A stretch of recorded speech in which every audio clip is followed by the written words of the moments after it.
It's time to take on Minecraft's most dangerous farm. Now, I spoke to you guys about this before, but we're going to be rebuilding our Wither skeleton farm from the ground up. But we've got some things to do first. And one of those things is I need to destroy everything inside this entire perimeter. And that includes getting rid of all the slabs on the ground and the lava. Now, a little bit about the actual farm itself is that it does use 2 crossroads here. As you guys can see behind me, all of the wither skeletons are attracted to the piglins. There are 2 layers. There are a bunch of wither roses, but we can make this far more efficient by getting rid of all the lava. Now, it doesn't look like a whole lot of lava underneath me, but I can assure you there's about another 27 layers of lava and netherrack underneath me, so it's going to require a ton of work. So if you guys haven't done so already, please leave a like on the video to help my channel out, and consider subscribing if you guys want to see some more. Now, before we get started, we need to get into a little bit of the stuff that we need to do in order to make this place safe. And I'll even explain to you guys exactly why the Wither Skeleton Farm is the most dangerous farm to take on in hardcore Minecraft. Now, we all know that one of the most important things to do is to set up beacons throughout our infrastructure. And it looks like I didn't grab enough obsidian, so I'm going to have to get some of that. But there should be enough to get started. Now to get into what makes the Wither Skeleton Farm so dangerous, and it's not what you think. So what makes the Wither Skeleton Farm so notoriously dangerous is not only because it's in the most dangerous dimension of all, the Nether, but the lower in elevation that we get, the more and more frequent the spawns will become. Now, this isn't going to be an easy task by any means, but I'm totally up for the challenge, and I hope you guys are all here to support me.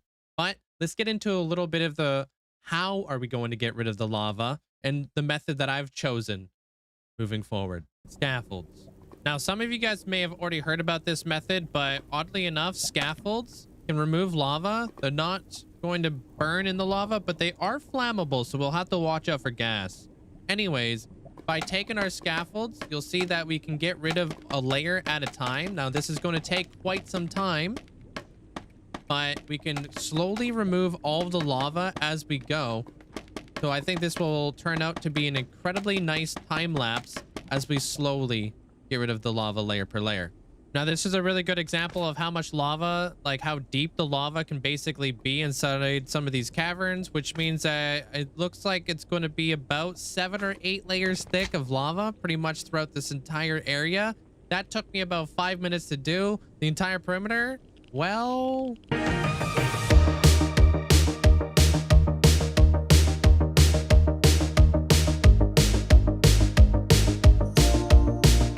Well, it's dawned on me. We definitely don't have enough scaffolds to finish this job. Time to go get some more. And right about now, I'm very thankful that I have a factory where we can go quickly grab some bamboo. I've already got a bunch of string here, so we'll be able to make a bunch more scaffolds to proceed with our build. And this should be good enough for scaffolds. I got a few boxes, so we'll see how much more of a dent we can make here. Well, we went ahead and made a little bit more of a dent here. There is a plus side to using the scaffolds. Mobs no longer can spawn on top of scaffolds, which is definitely helping out. But let's just say that little bit of basalt right there, there's a lot of magma cubes spawning in. Which, where it stands right now, I'm at 14,246 magma cubes. And I'm interested to see how high this number gets by the end of this project.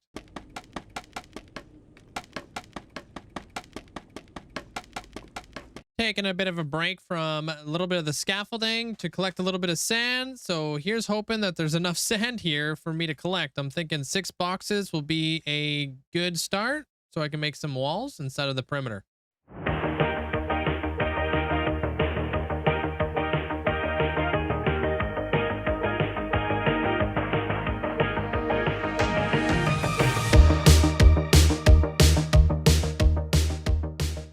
Well, that brings us one step closer to hitting 1 million with our sand mine. Time to go place this out in the nether and create some cool lines so I can drain some lava faster. Have I mentioned that I absolutely despise magma cubes? Because I would like to reiterate that. Anyways, this sand wall right here has done wonders. I would like to kind of spread that all the way over across here. Maybe get rid of some of the basalt behind me to mitigate the amount of spawns, especially gas. But I will say I'm dying out here because this area right here is an absolute tiny bit of this perimeter.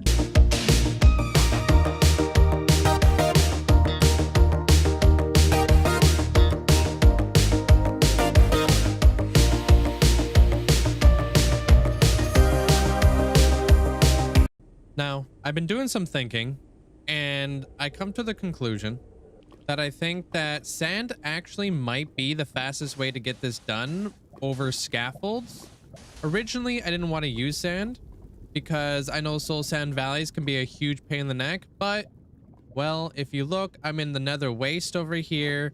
It's pretty clear over here. I'm in the basalt delta. I don't know if I have a whole lot of soul sand valley, maybe all the way over here, which maybe we'll use flying machines or something like that. And I think it pretty much goes all the way over here. So yeah, sand probably not going to work for this whole area, but this is a very big area that I think flying machines would really work. If I had like some sort of lava flying machine going all the way across here that could remove the lava. Just some food for thought, because while I'm out here digging out all of these slabs, I've got quite a bit of time to think about things. These are not haste mineable, so I'm going to be here for quite some time just digging out the slabs themselves, but also something to show you guys. So it may look like we're getting a lot of things done, which we are. Mind you, this is taking me about 5 or 6 hours of work right here, if not more. I haven't really been keeping track. Look at the amount of magma cubes in here, which really slow me down. But I did dig down a little bit of a section all the way down to bedrock to kind of give you guys a sense of the size of this place. Bedrock's going to start at Y5, which means I have all of these other additional layers to go. So with that being said, I think it's very safe to say that basalt will most certainly be hitting 1 million. If not, I'd be extremely surprised. Who knows what will happen to the netherrack? Honestly, I think we'll certainly be hitting 3 million for that. And then blackstone itself, I'm going to guesstimate, probably going to bring that up to about 300k or so. If you guys are even interested in the stats. Who am I kidding? Of course you guys are interested in the stats. Anyways, I've killed well over 1,000 magma cubes since I've started this little bit of a section over here. So yeah, slowly losing my mind. Wow.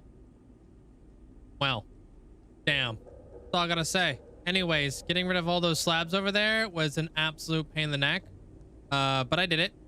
Now I gotta get rid of all the basalt until I basically make it up to there. And then I'm gonna start filling the rest over there in with more sand. But I might go with flying machines, but with that being said, there are still some slabs over here. And if you ever wondered why you do things in Minecraft in the past, this is one of them. Why did I do that? Oh, where's that coming from? Oh, love my life. Anyways, this is my life now. Did I just break that? Or no? Let's get back into digging. And I gotta replace this stupid sand wall over here because some jerk face decided to break it. Stupid gas. Anyways, look at this magma army. I'm having a great time. You know what digging in the basalt belt kind of feels like to me right now? I feel like I'm Pac-Man trying to avoid the little aliens around here. And I'm just kind of digging around the magma cubes because there's no going through that. They just overwhelm you and then they punch you around like stupid looking slime thingies. Yeah, I'm in a hole. Check it out. So best way to do this that I think honestly is to do one chunk at a time. So if I do F3G, we're going basically all the way down the chunk borders. It kind of mitigates the amount of magma cubes that spawn in. These guys are all spawned in here right now. Either they jumped down. I also flew away to unload my inventory, but look at it. We're all the way down to bedrock over here in this small section, and you'll see that we have tons of debris in here. That's like 3, 5, 7, another 2 over there. So I don't know, we could be flipping rich by the end of this project. Who knows? Get back to digging though. You know, it's occurred to me as I keep digging this out, I can keep thinking to myself, it'd probably be really smart to get ahead of it now, but start slabbing the entirety of the bottom of this area. I know I'm not going to floss the bedrock because there's really no point of that. We will be losing an entire block. So pretty much our floor for Gotham City will be 1 block higher, which will be at like what, Y6 basically. And I need to start getting rid of some of this ancient debris here because I can't leave it floating, because gas will be able to spawn there. So I'm gonna guesstimate, since I did it for the ceiling, I'm gonna need about 80,000 blackstone slabs. So let's get ahead and start doing that now. 16 ancient debris, not bad. Now that looks incredibly clean, and we shouldn't have to worry about a bunch of gas and a bunch of magma cubes basically spawning in this whole area. I did kind of run really low on the blackstone slabs, but I'm hoping I can make all the blackstone back if I collect all the blackstone within the perimeter that I can get. In the meantime, with F3 and G, I'm going to showcase where the chunk borders are, and I'm pretty much going to go along the chunk borders and slowly start digging things out as we go, like usual.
Well, if there's one thing in this world that I'm really happy that I have going into this build, it is a XP farm, because I am flying through pickaxes right now, but not too bad, not too shabby. We're making a massive dent, but let's head on over towards our XP farm so we can go repair up our tools, which honestly has me wondering, what is your guys' preferred way to mend all your tools? Do you guys like to use a guardian farm? Do you use an enderman farm? Raid farm perhaps? Let me know in the comments section below.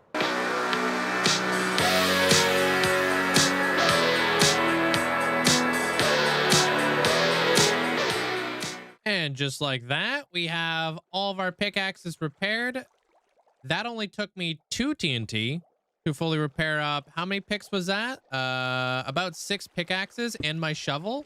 So I would say that's pretty decent. And obviously with a dig this big, we're going to need to be able to repair our pickaxes as fast as possible, because I've only made a little bit of a micro sliver of a dent inside this entire perimeter. So let's get back to it. Well, I never want to see scaffolds again. I just got rid of so much lava there, and I've been running through picks insanely fast, and I'm kind of feeling like I want to blow something up. Now, I may have a little bit of TNT left over from ancient debris mining earlier. This will probably do. And as we all know, this build is going through a little bit of a metamorphosis with TNT. So I'm going to blow up the main wither skeleton farm, or at least try to. We'll see how far we can get with this much TNT. Before we start laying down all the TNT, there's actually quite a few beacons in here I should probably collect up first, you know, being a hot commodity and all. And like I said, the obsidian will be placed on the platforms here. That way I don't lose exactly where the platforms are supposed to go because of bounding boxes and such. And because I don't use Limatica or Mini Hut or anything like that, those bounding boxes are going to become extremely difficult in order for me to find. The kill chamber is obviously behind that wall, so I'm going to go ahead and just turn that way down. I don't want to turn it completely off because I also want to see if I'm actually getting attacked or anything crazy like that. But underneath these carpets is a bunch of ender chests, in which I think I want to salvage. I had to save my frog armor stand buddy down there, but you can never have too many ender chests. Now I have over 2 stacks, which is a pretty big plus, and my 12 beacons that obviously needed to be salvaged. Speaking about salvation, there are some items in here that I'm going to need to obviously keep. These wither skulls definitely being one. If I blow these things up, I'm literally going to cry because I have quite a few of them in here. Now, it's not every day that you have to run back to your storage room to grab more shulker boxes because you ran out of shulker boxes to put all your wither skulls. I'll tell you that. Bruh. And just to put it into perspective a little bit, I have killed over 339,000 wither skellies and 2,357 withers. So do with that information as you will. Gotta love having stats to back up everything that you've done in your hardcore world, huh?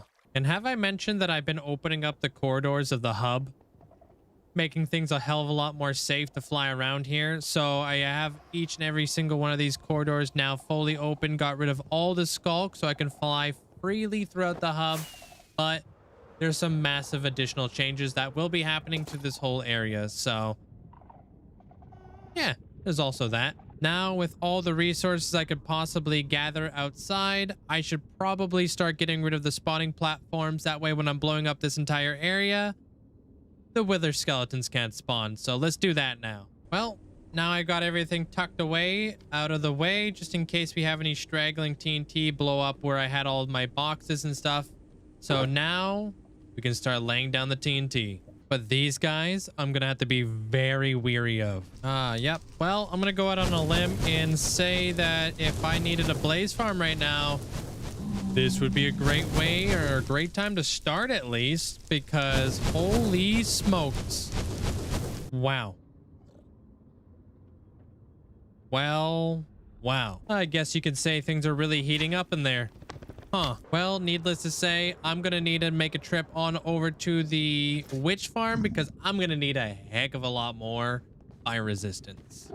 And before you ask, yes, I fully regret getting rid of the platform. Should have just left it there, set up the TNT grid up above, and then blew everything up. But you live and you learn, right? So I guess it's a really good time for me to tell you guys that we do have an auto brewer here designed by Impulse, which is amazing. So I'm just going to kind of load up on as many of these things as I possibly can. This should get me by, right?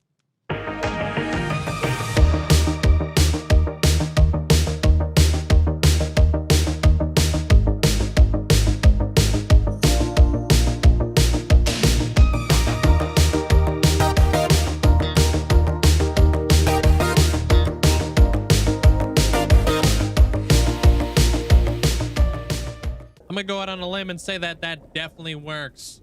Got a little bit of a TNT grid behind me. Anyways, I don't have enough TNT to actually fill up the grid. So what I'm gonna have to do is we're gonna have to go farm up a bunch of sand to make a bunch of TNT. But I think that's all the time that we're gonna have for today. I think we got an absolute mega ton of lava drained. So much basalt. Let's go over our stats real quick. So we managed to get our basalt in the upwards of 811,000, with Blackstone only going up about 20,000, give or take. Magma cubes getting upwards to 21,861.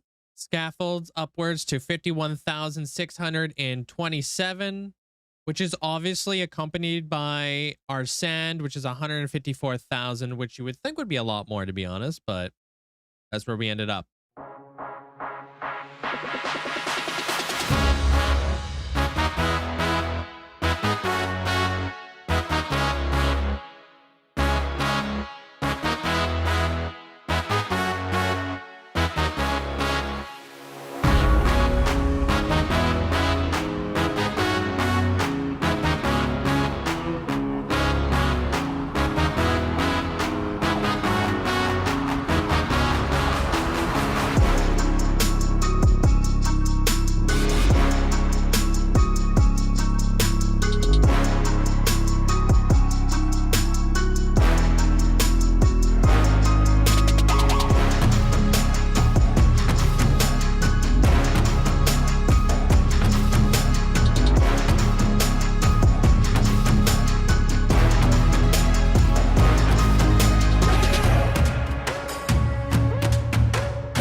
Well, told you guys there's going to be a lot of explosions in this episode. One major problem, though, you guys can probably see in the background. I have royally angered every single piglin. Let me give you guys a little bit of a closer look. So I'm not 100% sure if you guys can hear that, and you saw that, but there's piglins that are sinking into the lava, and I'm not exactly 100% sure where they are. This is a lot better of a look right here to kind of show you guys the sense of scale of how angry these guys are. But in other news, We cleaned out this entire area, blew up a bunch of this area over here that I still need to get around to, but needless to say, not going to be able to get around to that for a little while because all the piglins are royally pissed. So I'm going to head on over here and I'm going to continue to keep on leveling out this entire area, gotten rid of all the lava, and of course, finish everything behind me right here. I've gone through quite a few pickaxes, so it's probably best we start off by repairing our pickaxes. If you guys missed the last episode, check it out. I'm going to put it up in the right-hand corner of the screen so you guys could check out the last episode if you may have missed it. It was a really good one. I might be a bit biased, though. And if you haven't done so already, please leave a like on the video. It really helps out the channel. And if you haven't done so already, please consider subscribing if you guys want to see some more. Now, time to wait for the Guardian Farm to fill up, light the TNT, and repair our tools. And remember, cool guys, don't look at explosions. That should be enough experience. Yeah, there is something so satisfying about watching the durability slowly climb up when repairing pickaxes. Is it just me, or do you guys feel the same way? I'm hoping one day I'll reach 1 million guardians killed. So far, I'm more than halfway there. But speaking about halfway done, I am nowhere near halfway done the nether perimeter, so I guess it's time to get back to digging. Especially while I wait for these guys to calm down a little bit. I don't know if me being over there digging is going to help out, but I definitely can't be within this area. At least not without maybe draining the lava to kill them before proceeding, maybe? I'm not too sure. But let's get into it.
We've now officially hit our first stack of ancient debris, so that's nice.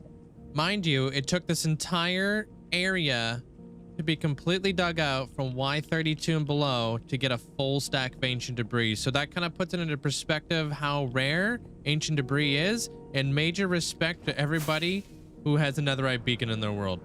But I think this looks absolutely amazing so far. We've only done a little bit of a sliver, but it's looking extremely cool, and I can't wait to get more and more of this done. The lava, I'm not really looking forward to. So yeah. Speaking of lava, these guys are still mad at me, and I'm not gonna lie to you guys, it's been literal days. I don't know how to make these guys not upset with me, but I might have to drain this area out and honestly kill all the piglin in the vicinity, so that's fun.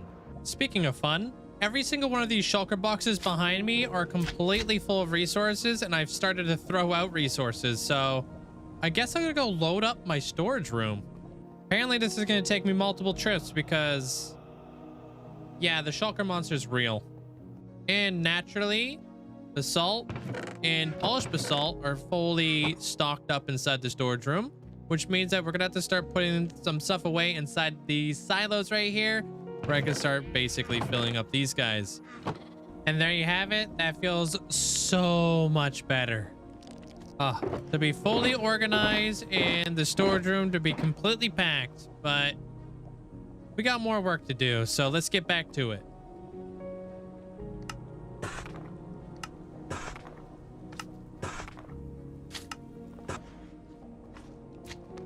And now that we got this entire section completely drained out and dug down to bedrock, I think it's about time I kind of go over a little bit of the plan that I have for this entire perimeter. Now, most of you guys already know that I want to build a Gothic city up in here, kind of like Gotham City. But how are we going to go about that is I think this entire wall here needs to be completely blacked out with black concrete. But not just that one wall in particular. It's going to be all of the walls and even the ceiling to create that nighttime effect that we're looking for. Which, if my math is correct, which it never really is, that should be about 75 shulker boxes of black concrete, which is going to be quite a bit. And checking the storage room to see if we have any black concrete on hand. We have a little bit of each, but we have a lot of time to get all the resources for this. So back to the concrete farm, where you guys will find me with my spare time. When I'm not digging, I'll be converting concrete. And I don't know if I showed you guys this yet with the concrete machine, but it does work off a non-duping. I basically just fill it up with a bunch of TNT, and then I work it off of a clock here. You guys can copy this if you guys would like, but it's honestly pretty perfect.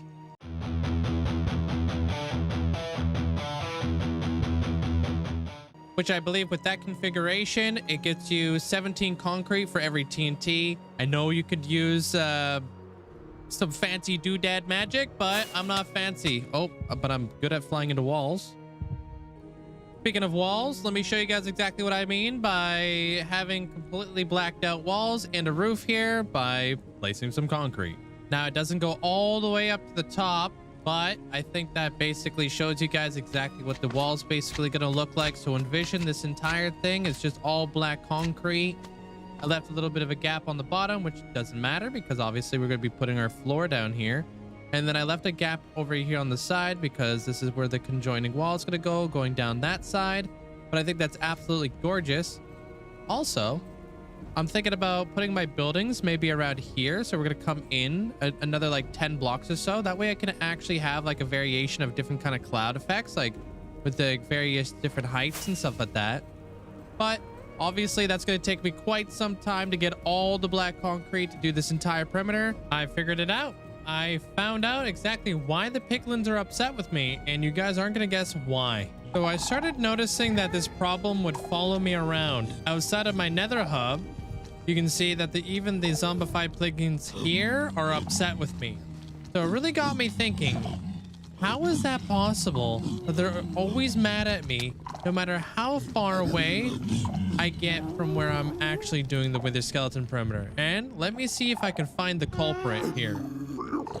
So finding the culprit has become a little bit more of a difficult task, so I'll explain things to you guys as we go. So in my world, I have a data pack that when I kill certain corresponding mobs, they drop their heads, such as gas. The problem with gas dropping their heads, and let me see if I can make this happen here for you guys, is...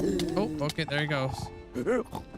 So... see that? That right there is the issue. When these guys pick up the heads of the gas that I kill, they now become a mob that will not despawn. Meaning I will actually have a ton of these hiding underneath the lava of my wither skeleton farm, which is going to be an absolute nightmare. So I got good news and I got bad news. Good news is that this episode is about to be an absolute mega episode. Bad news, this episode is going to take a very, very long time, and I'm probably going to finish this project in the meantime. If you haven't caught any of these episodes, put a card up in the right-hand corner of the screen for you guys. Because yes, you have guessed it, I will have to drain out all of the lava out of the entire perimeter, which is going to be an absolute mega amount of work. I'm going to be using, obviously, a lot of sand to create a lot of the borders around the perimeter, but also going to be going with flying machines. And this is going to be the flying machine that we're going to use. I don't know which way this thing's going to go, so hopefully it goes that way. I'm going to kind of hopefully, I don't know, let's hope it goes that way. But anyways, I'll link the video inside the description for you guys. It's incredibly easy to build. And if I built everything properly, it should go just like, which will remove all the lava for us extremely quickly. Time to test something out real quick. Does it go back? Oh, snap. It might only go one way. You sure?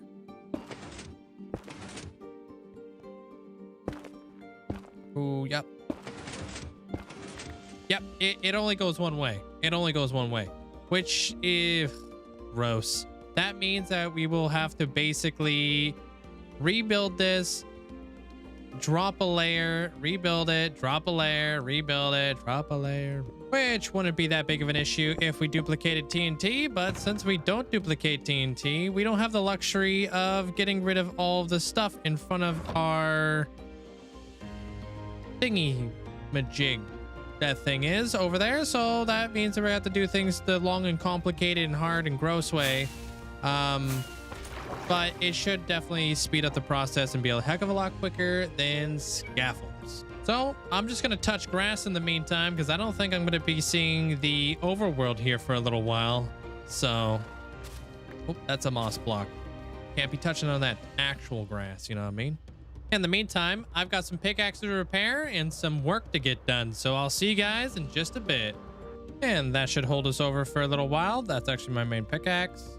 And for those of you guys who may be curious, I've now killed 541,525 guardians and 23,698 magma cubes. I'd say that's pretty decent.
Speaking of decent, that was a pretty omega-sized time lapse for all of you guys. Clearly, we managed to get rid of all of the lava.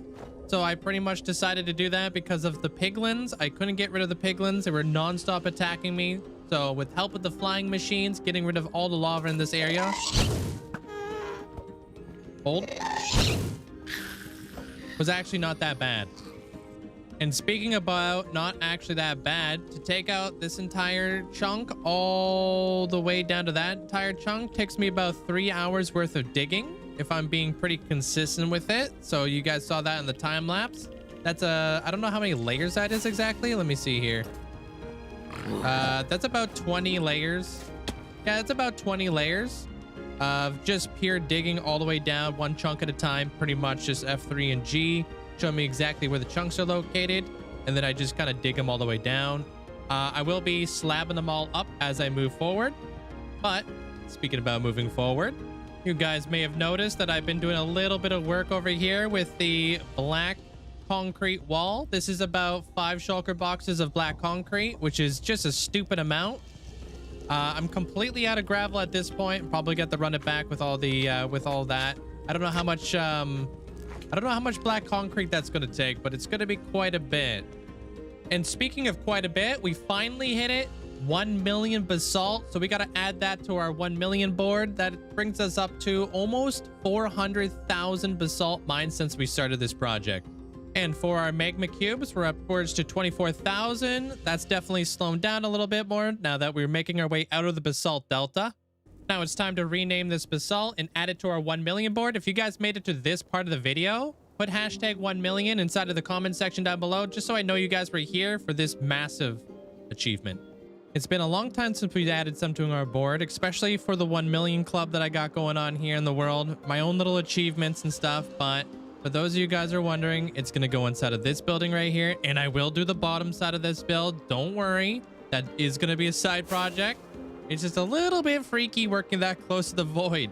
But without further ado, let's go ahead and like add this up to our board here. So this board right here. So everything you guys see here has hit 1 million, whether it's netherrack, stone, damage, distance walked, mobs killed, experience gained, you name it. It's all up there. If anything's into the 1 millions, we've got our emeralds here. But now we're going to be naming our basalt and we're going to be adding it to our book. That should do it. Now the only thing I got to do is just light up the lamp behind it. Just like that. Another item to hit 1 million in the world. But let me show you guys around here a little bit. So this is actually a very, very special room. We have every single farm. Well, not every single farm. I actually probably have to add a few things to that. This is every mega build I have in the world. Right here. So we just finished the bee and spider build. And I'm working on the flying boat right now. This right here is every 5,000 days that I've accomplished in the world. We'll be hitting that 40,000 days here extremely soon, within the 200-day mark of that. Down here, I have my 100K on Twitch or YouTube, sorry. And then we have the 100K on Twitch. Just recently passed over 2 years without popping a totem. And then the progression of every single year that I've had this world for. So we're now going for our 5-year mark. I don't know what that will be. It'll probably be something to do with whatever we're doing within that year or whatever comes out in an update or something like that. But if for those of you guys who are looking for motivation in your worlds, this is a really good place to start. And I almost forgot, but we also have to add the basalt to the book here too. Speaking of which, I'm extremely close to hitting that 5 million for jumps. And I think down here, I'm pretty close to hitting 2 million for villager trades. So I see some upgrades in the future. And as for all the farms in the world, I'm probably going to be adding a mushroom stem farm because that's the most recent farm that I've got, and a concrete farm in here as well. I think those would be 2 very great additions to add to our board. All right, and like I said before, we're going to add the concrete powder to the board, and we're also going to add the mushroom because now we have concrete farm and a mushroom farm.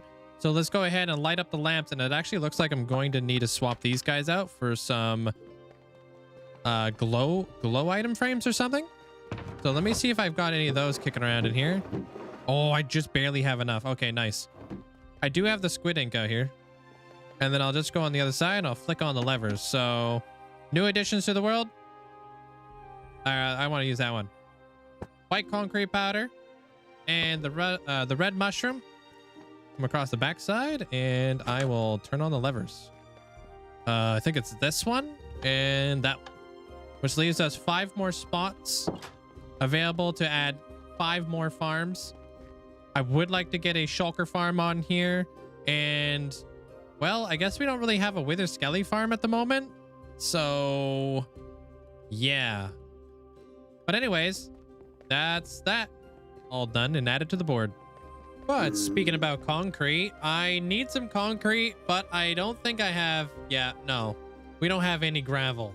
So we're gonna have to go ahead and get ourselves a little bit of gravel so we can make up some concrete so we can continue on with this project. Because what good is it to have a concrete farm when you have 0 concrete to fill it with, you know? So we're gonna have to go find ourselves a Gravel's Mountain. I've got a bunch of shulker boxes and I'm gonna go fill them up. Found myself a Gravel's Mountain over here. I'm gonna yoink all the gravel I could possibly get, and hopefully that will be enough to finish a little bit more of our wall that we're working on. With all that said and done, here's going back to the base and hoping that I actually have sand over there.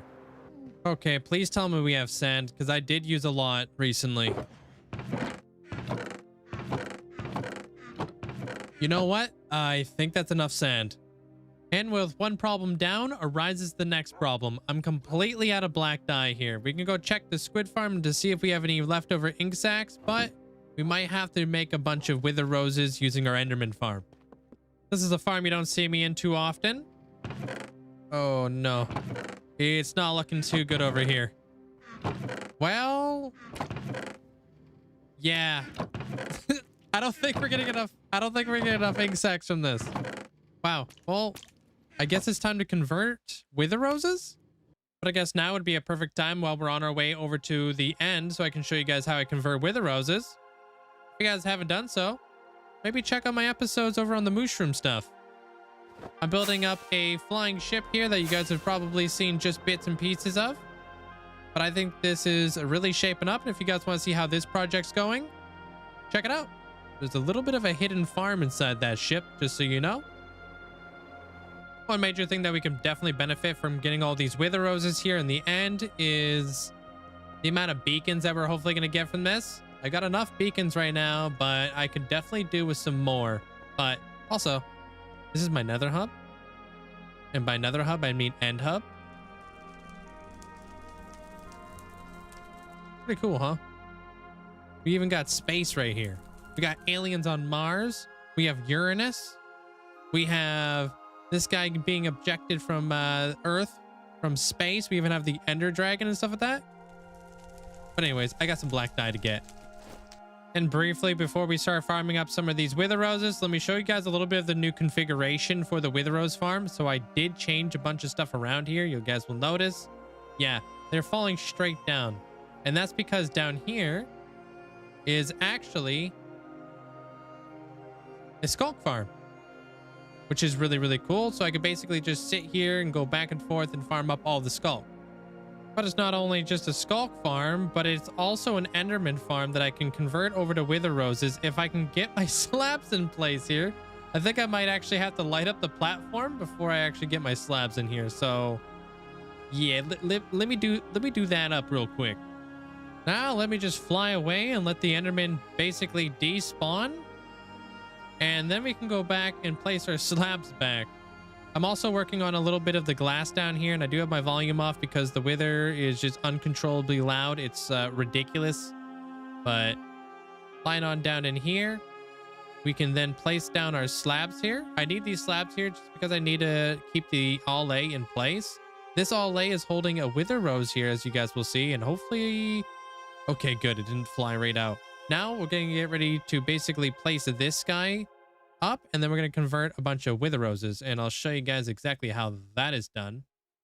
So I'm just going to collect up all the torches up here to reactivate the farms. This is a 3-in-1. This means that I can farm enderman, I can farm wither roses, I can farm stars, I guess it's a 4 for 1. And I can also get skulk from this farm too. So now that we got our torches done here, we'll start seeing all of our endermen basically fall down here any second. Oh, there they are. See? Now that they're falling down in here, they're basically falling and being like one hit. Wait for this thing to fill up. Sometimes they'll like teleport out because they do take damage and they can teleport out. Pop our torches back. Then we'll grab our soul sand and we will grab our wither skulls. And then basically start killing all of our withers. Like this.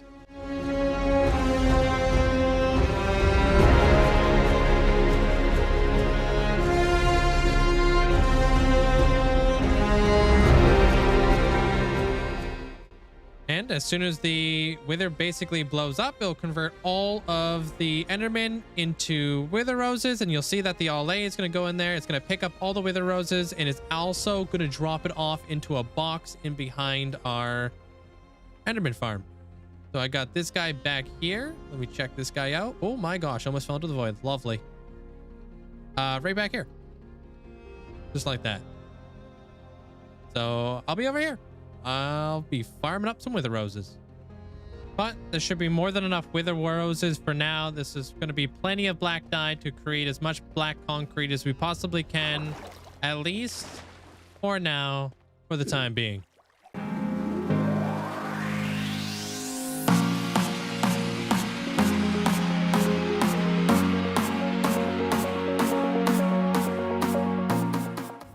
That's another 4 boxes of black concrete done for our wall here. I know it doesn't look like a whole lot, but I can assure you it is an absolute ton of black concrete.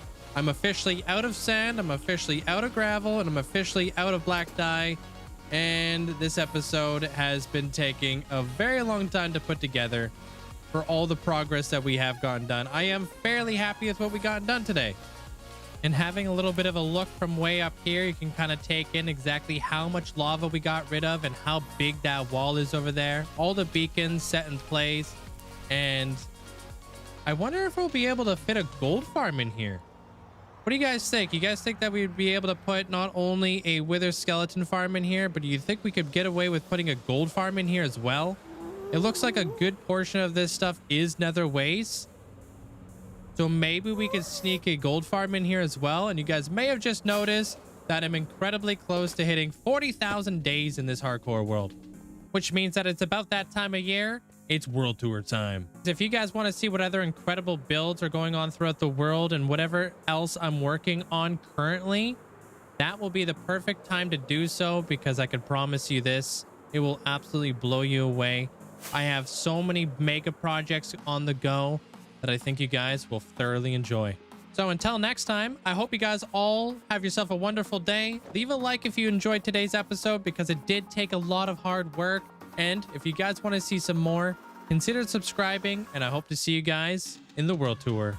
We're back at the Wither Skelly farm, because that each day that goes by that I don't have an actual Wither Skelly farm here, I'm a little scared that I'm going to run out of bone meal and coal. Now, not only do I have an absolute ton of digging ahead of me, but I have an entire gigaton of black concrete that I need to fill the walls with and the roof with if we want to make our own version of Gotham City. My estimate's going to be about 75 shulker boxes of black concrete, but I'm probably going to need a heck of a lot more, which might not seem like a whole lot of black concrete, but when you don't duplicate TNT in your world like I don't, it's a little bit of an issue. And that's not to mention all of the sand and all the gravel that I'm going to need in order to craft all the black concrete. And of course, all of the black dye that we're going to need in order to craft all that black concrete is going to be a little bit taxing. As I mentioned before, the big one right now is going to be bone blocks, which looks very scary. Now, not only do I build with bone blocks and coal blocks, but did I mention that I actually use it for my auto smelter over here? I use coal blocks in order to fuel this entire auto smelter, and every single day that I cook something up in here, I fear I'm gonna run out of stuff. Now, I do have a bamboo farm, which isn't terrible, but I don't think it's that great of a fuel source unless you have it automatically filtering into your actual furnace array. I do have a kelp farm, which does okay, but it's nothing too crazy by any means. And over here, I actually do have a lava farm where I've been bucketing up a bunch of lava. So I do have options for if my smelter runs out of coal, but I think it's time that we get into digging, because I need to make this Wither Skelly farm happen sooner than later.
Well, I've done a little bit more digging and I have come up with a system now.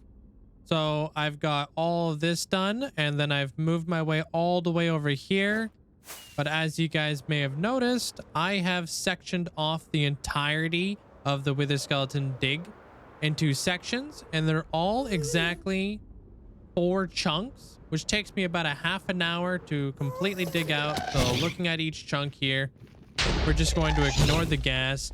It is 4 per. Let me try to fly away from this guy so he doesn't harass us. I've managed to get all of this done, which is super nice.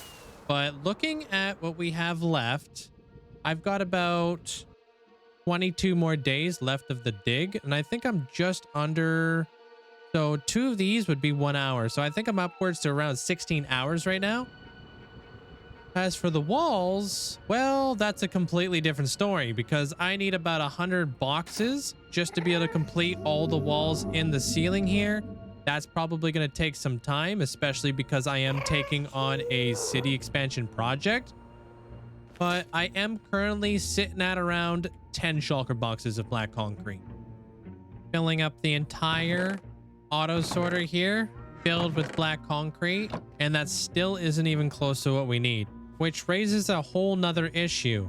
My gunpowder reserves have been the lowest they've ever been in the entirety of this game because I've been making so much TNT from my concrete machine. Because remember, I don't duplicate TNT in this series, so I have to basically craft up all of the TNT made to make all the concrete that I have to do for the entire walls of the Wither Skeleton perimeter. I have made myself a massive surplus of TNT, and I'm hoping that this actually takes us up to a point where I don't actually run out. It's a ongoing process, to say the least.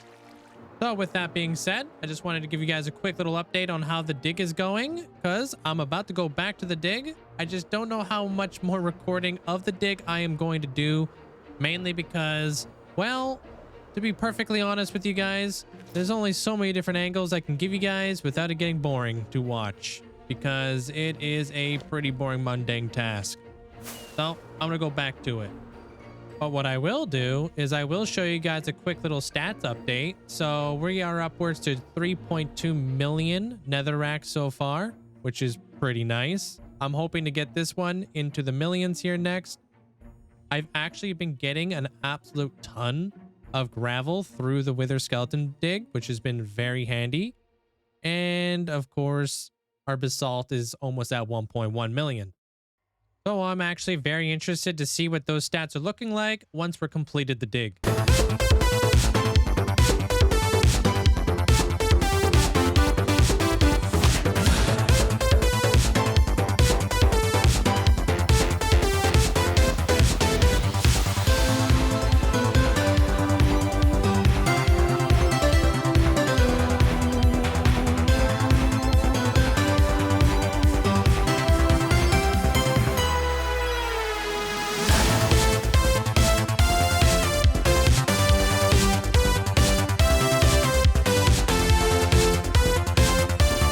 So, I have good news and I've got bad news.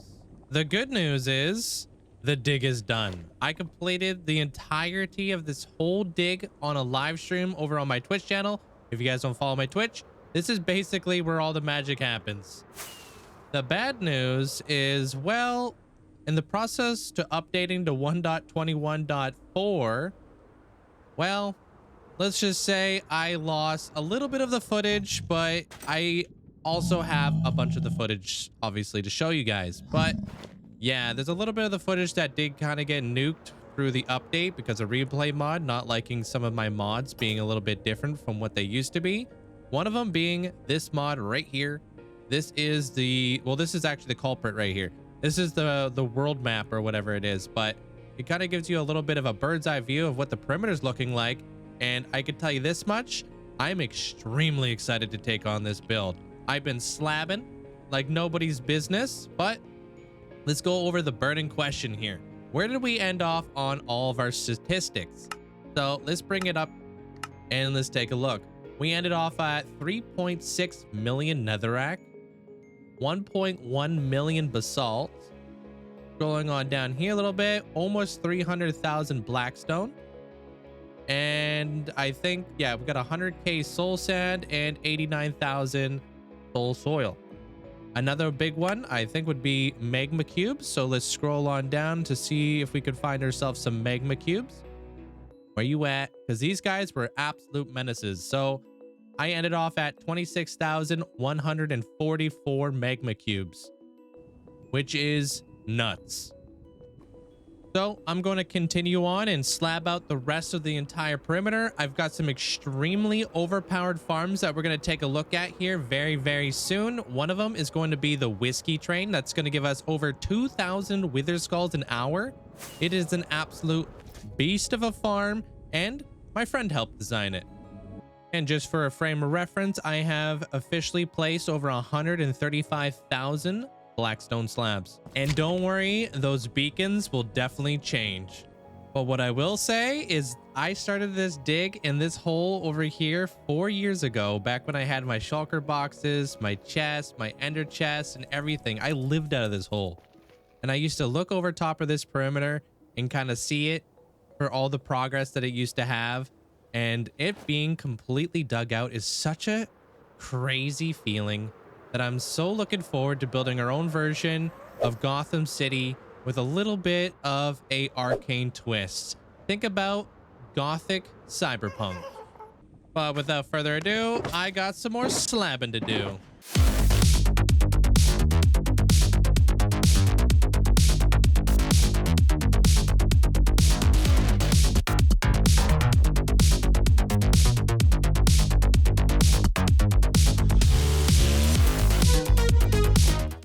Oh man, dude, we got the entire thing fully slabbed out, and I'll tell you this much, it is such a satisfying feeling knowing that this entire area is now basically 100% spawn proof. Besides the bits and pieces that I need to clean up along the way, I also need to move these beacons and of course our obsidian blocks up there, which is going to mark out where the farm is going to be located.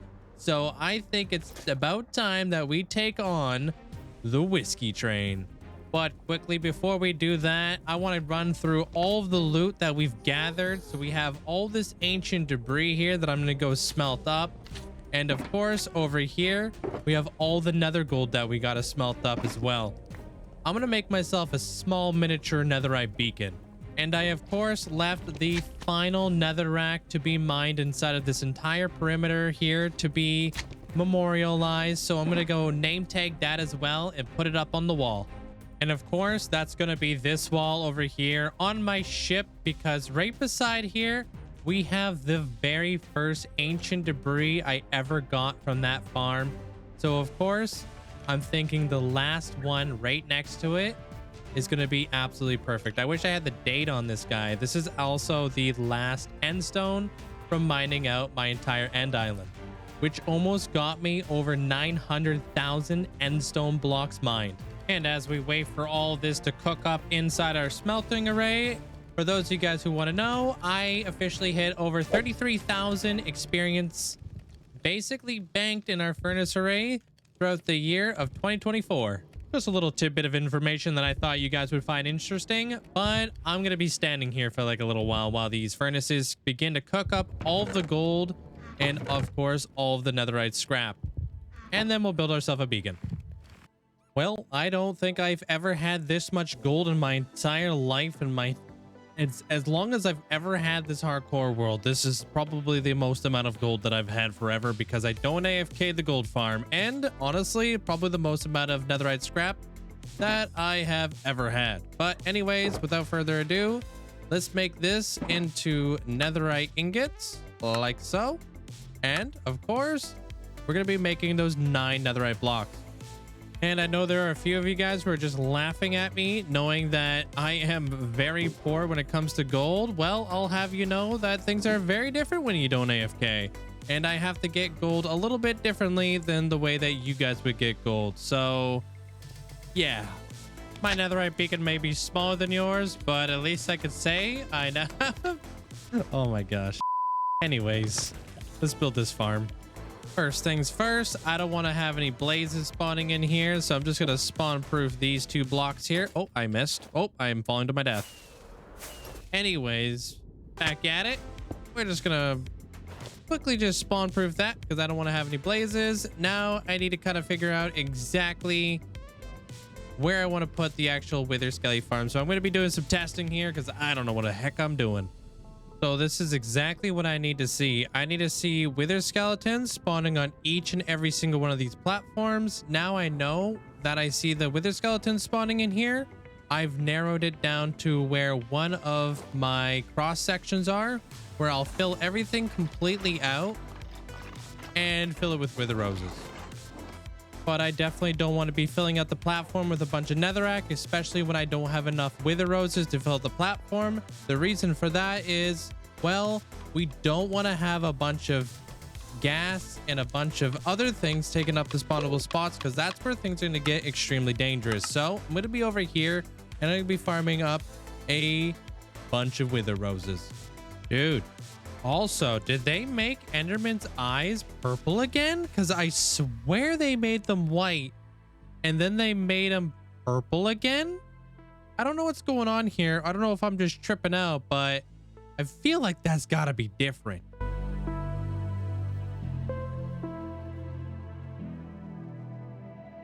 So an important thing to note is, as I'm filling in the spawnable spots of the wither skelly farm, I'm within 24 blocks of a wither skelly or a blaze or a gas being able to spawn, which is why you don't see a bunch of mobs basically spawning in the platforms as I'm going about this. I'm going to periodically place down wither roses as I work my way up, but I think this is probably the smartest way to set up the farm, and you guys should do so as well.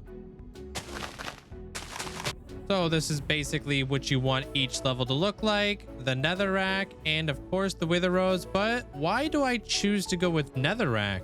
Because of course we have a couple options when it comes down to which blocks wither skeletons can spawn on. They can spawn on the nether bricks, they can spawn on the netherrack, our soul sand and our soul soil over here. Soul sand is out of the question because it's going to impede the movement of the wither skelly, making them a little bit slower. I don't like the soul soil because the wither rose kind of blends in a little bit, which is nice for the aesthetics, but not so nice when you're trying to make sure that the whole thing is 100% spawn proof, which is why I really like the netherrack, because I can actually see exactly which blocks have been spawn proof and which blocks haven't. And of course, I'm unable to place a wither rose on the nether brick. And you can already see here with just the two spawning platforms here, I'm going to be putting an additional one up here, and I'm going to be finding some more spawnable spaces for wither skellies that it is, of course, actually popping off. So imagine that entirety of all those wither skeletons being removed from the mob cap, freeing up the mob cap for more and more wither skeletons to basically spawn in as the minecarts come by and pick them up. This farm is going to be absolutely insane. And I've already used up all my wither roses and we're just getting started. And as you guys can already tell, what happens exactly when you don't have enough wither roses to take up the space, we start having a bunch of other mobs that are able to spawn in here. So what I'm going to be doing is I'm going to be placing down some black stone pressure plates just to stop other mobs from being able to spawn while I set up all the additional spawning platforms. And no, gas cannot spawn in the middle of the air. I don't know who told you that, but they need to have a block to spawn on. I get asked that quite frequently in my Twitch chat.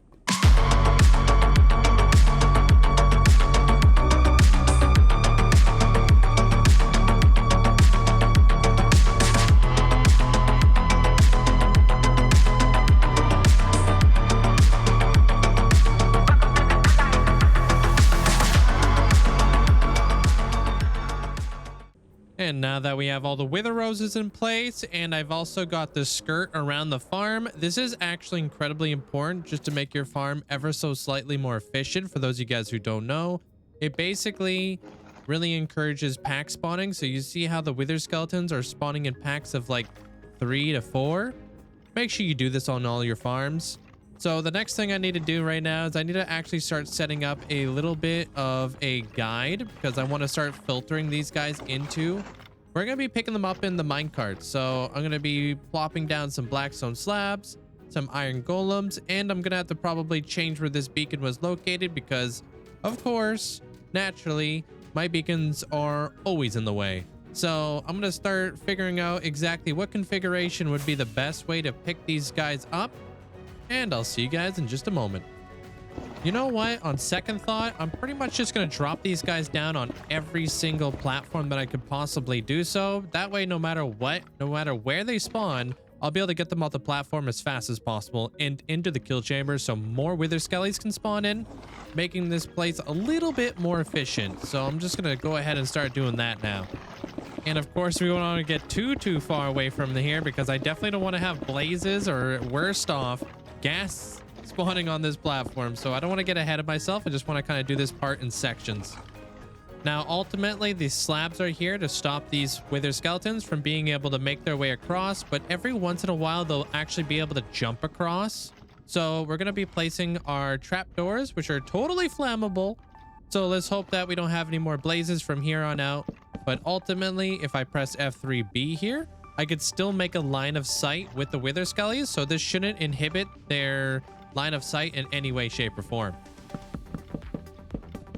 So now I've got the configuration set up for how we're going to have their iron golem. I've knocked out one block here. This block right here that we've knocked out is just going to stop the wither skeletons from bunching up and kind of give them a way to like kind of pathfind across.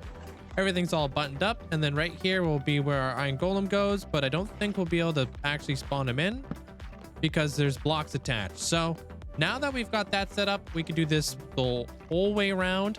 Before we start moving on to these layers down below and start doing the same thing, I want to make sure that this works first. Now that we have our golems in place, you'll notice that our wither skeletons are now walking to the edge, but they're not falling down. And that's because I need to come in here now and I need to place down these trap doors so they feel like they can walk there, but they can't. So we're going to start doing that next. And ultimately, I think the absolute best way and safest way to do this is going to be from the bottom. That way we don't get smacked by any of the wither skellies from the top. But more importantly, I don't want to get smacked by the iron golems by accident, because those guys do pack a wallop.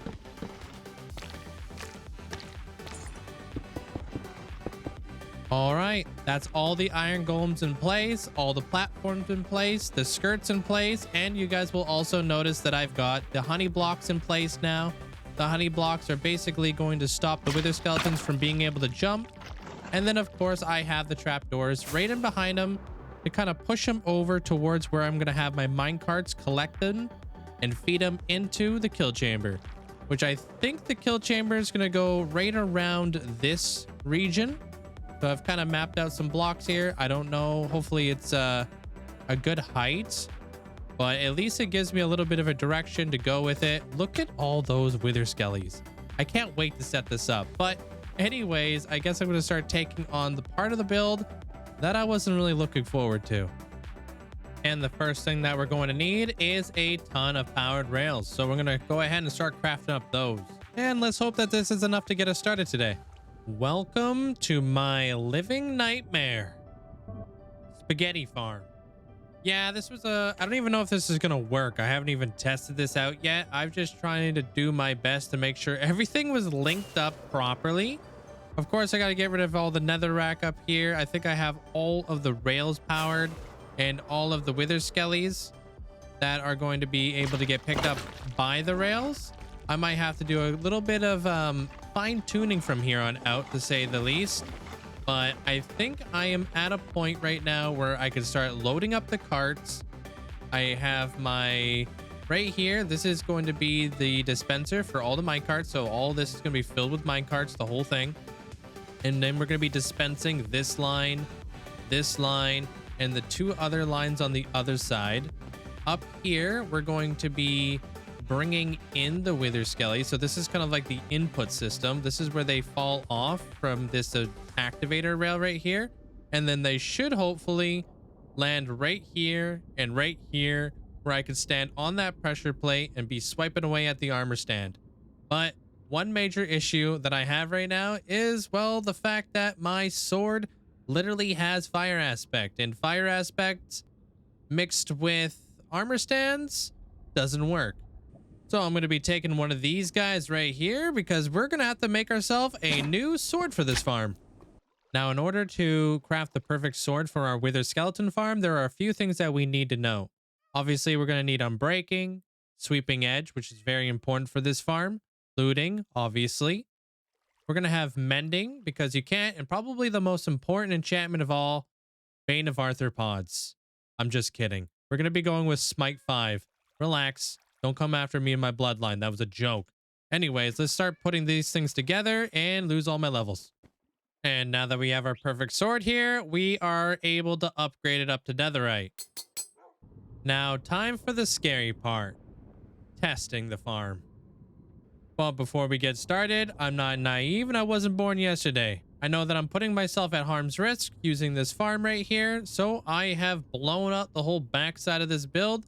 That way, if things go catastrophically wrong here, I can easily escape. I've even got a notch apple in my hotbar. I'm wearing my chest plates. Hardcore is all about knowing your risks and knowing how to manage them. You want to mitigate the amount of percentage that you can die in a side of a farm. So let's just hope that this actually works now. So here we go.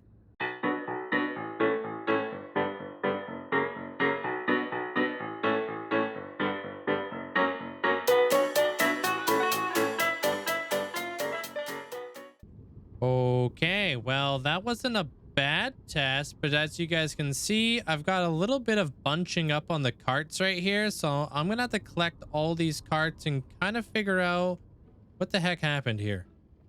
Damn. I will say there is a lot of carts bunched up here.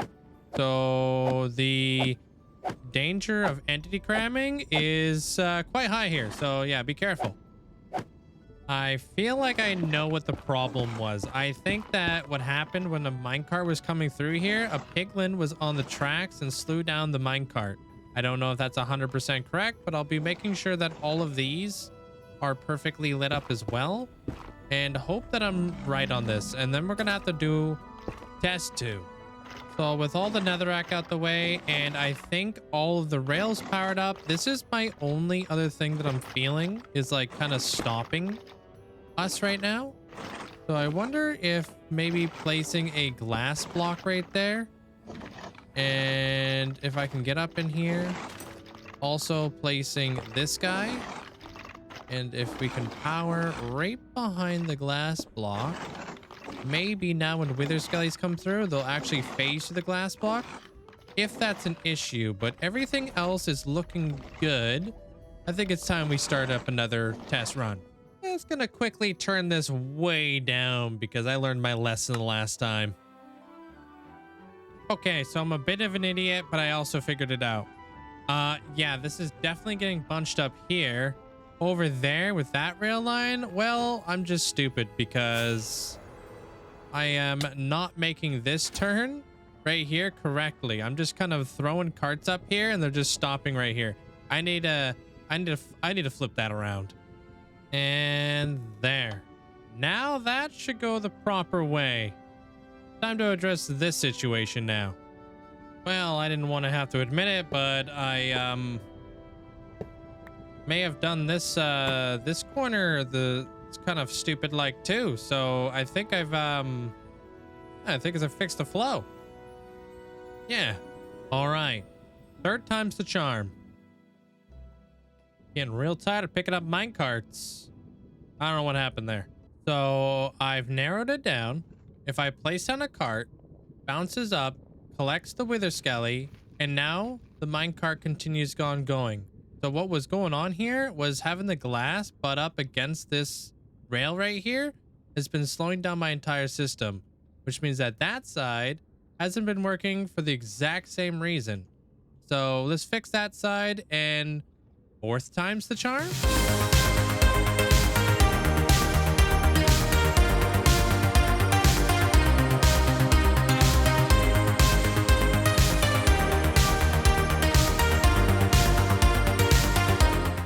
All right. Well, obviously that worked. Finally, I got real tired of picking up minecarts, but it's looking like the resources are being launched out of here all the way right here, and it's extremely consistent with landing in this one particular zone. So I've kind of blocked off this area here, and I'm thinking about using allays to basically come by and sort up all the materials here and then sort them in a big storage room that I'll have back here eventually. I don't know if that's going to be a mistake, but I think it could be really fun. So of course, in order to get started with the allay storage room, I'm going to need allays. So I brought 2 of them over here. I set up a jukebox. I have the amethyst shards, a crater disc. This is my favorite disc in the game. Let me know what your guys' favorite disc is, but this one's definitely my favorite. And then I got some leads just in case. Got myself a quick and dirty like little thing right here where I'm just going to basically start setting up a very simple storage room for the time being, just to sort items, because I will be putting my time and effort into this a lot more when I actually get to start building the city. Right now, I just want to have something functional for now. Starting to have flashbacks from when these guys first came out. Starting to remember why nobody ever uses these guys. Just trying to get them inside this stupid ugly glass box right here, and well, it's been a nightmare. But anyways, I'm gonna try to get these guys in here, and then hopefully I'll have a progress update for you guys. Okay, I have them in here, but here's the problem. Every time I let them go, yeah, they immediately fly down there, but I think I've blocked off that area.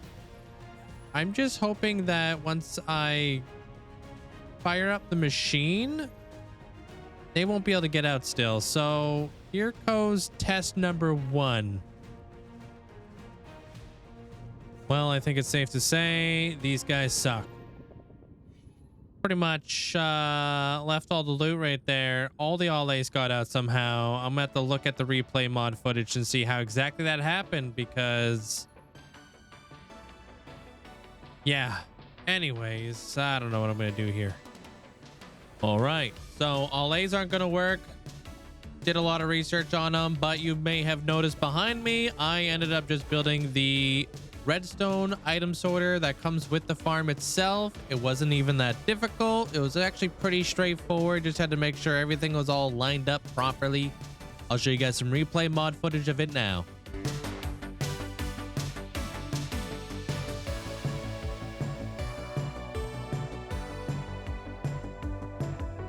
So obviously, looking at the replay mod footage, you can see exactly what's going on. Items are being pushed up against this chest right here, drop down, getting pushed by that slime block right here. All the swords get burned in that fire. Right here, this is where my wither skulls get picked up. And then we basically just have item filters for the coal. This is all coal. And then over here, this is like pretty much all bones. And it just basically shulker loads everything. So you can see the little shulker box that I got going on over there. I got to figure out exactly where all these mobs are spawning, so I'll have to do a little bit of spawn proofing. But you'll notice that I've also ran a little bit of a test, so you guys can see I've got one shulker box full of coal right there. I've been trying to stress test it. Not that I don't trust anything. I just don't trust my redstone. I was having a weird issue where like my wither skulls were stopping right here, but like my hopper was going into there. So I was like, huh? And then I had to like replace the hopper, plop it back, and then now everything's like kind of collecting up again. So pretty good. Now, if only I can see where the heck these zombified piglins keep spawning at. I put a piece of glass above the soul fire because I'm pretty sure they can spawn in there. Other than that, are they spawning like right in that little pocket right there? Maybe. Let me see if I can. Yay! Can I fly up in there? Hold on. Oh my gosh, this is gonna be tough.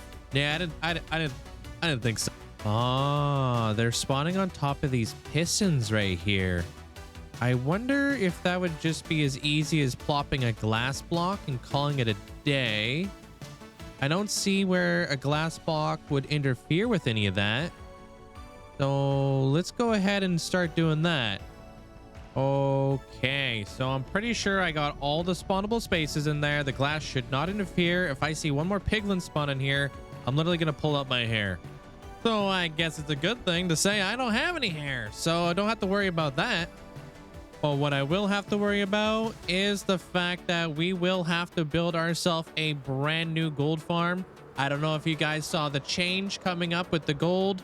and how piglins are going to be different, this farm will still work. Except I don't AFK and I want something that's with a little bit more oomph. You know what I mean? So as I said earlier in today's episode, I would love to be building a gold farm here. Although there is one potential change that kind of freaks me out is the minecart change. I don't know how that's going to interact with that farm over there. But I think that gold farm with the exact same concept as the Wither Skelly farm going right here would be absolutely amazing. Maybe making it like a little bit of a smaller footprint. This is actually fairly big, but that's because I have 3 crossroads in here. I'm thinking we could do like maybe a little bit more like straight up kind of deal, and maybe just have like one cart system basically feeding into this whole deal. I don't know how we're gonna go about that.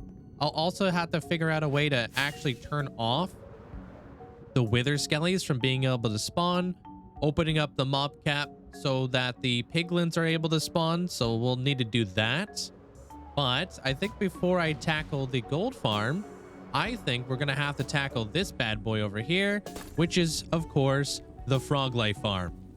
Now I know it's a lot more difficult to be building all these farms in the actual nether, so a few of you guys are probably wondering, why am I veering away from the nether roof? And well, that's actually for a couple reasons. One, it's really ugly up here. But 2, longevity of this world. So I don't know what's going to happen with the future of Minecraft. Minecraft seems to be changing things all the time, but my biggest fear is if I commit to building a bunch of stuff on the nether roof, is that one day we won't be able to actually build on the nether roof, and they'll get rid of this ability, and everything that I have above the nether roof will be completely destroyed. So I'm thinking longevity of the world, just in case something happens, I am properly prepared for that and I won't be affected by that change. Not saying it is going to change, but I'm saying if it does, I'm good. But not only that, but I think like with 40,000 days in a hardcore world, I should be building in the actual nether, you know what I mean? Which is why I've been building my entire nether hub inside of the nether. This thing sprawls for thousands and thousands and thousands of blocks. I couldn't even explain to you guys how big this thing is outside of the compass. Actually, you know what? What if I did this? Hold on, that's the wrong button. This is the nether hub. So as you guys can see, this is the main nether hub itself right here. It's fairly big, and I plan to expand off each and every single one of these areas. But you'll notice that every area does go to a specific part of my world, and everything can be found inside the actual nether, which I absolutely love. Obviously, there are some risks involved with that as well. But like I said, I don't really have an excuse to not be taking on these risks. So hopefully that answers any questions that you guys may have. But I want to share with you guys a little bit of a view.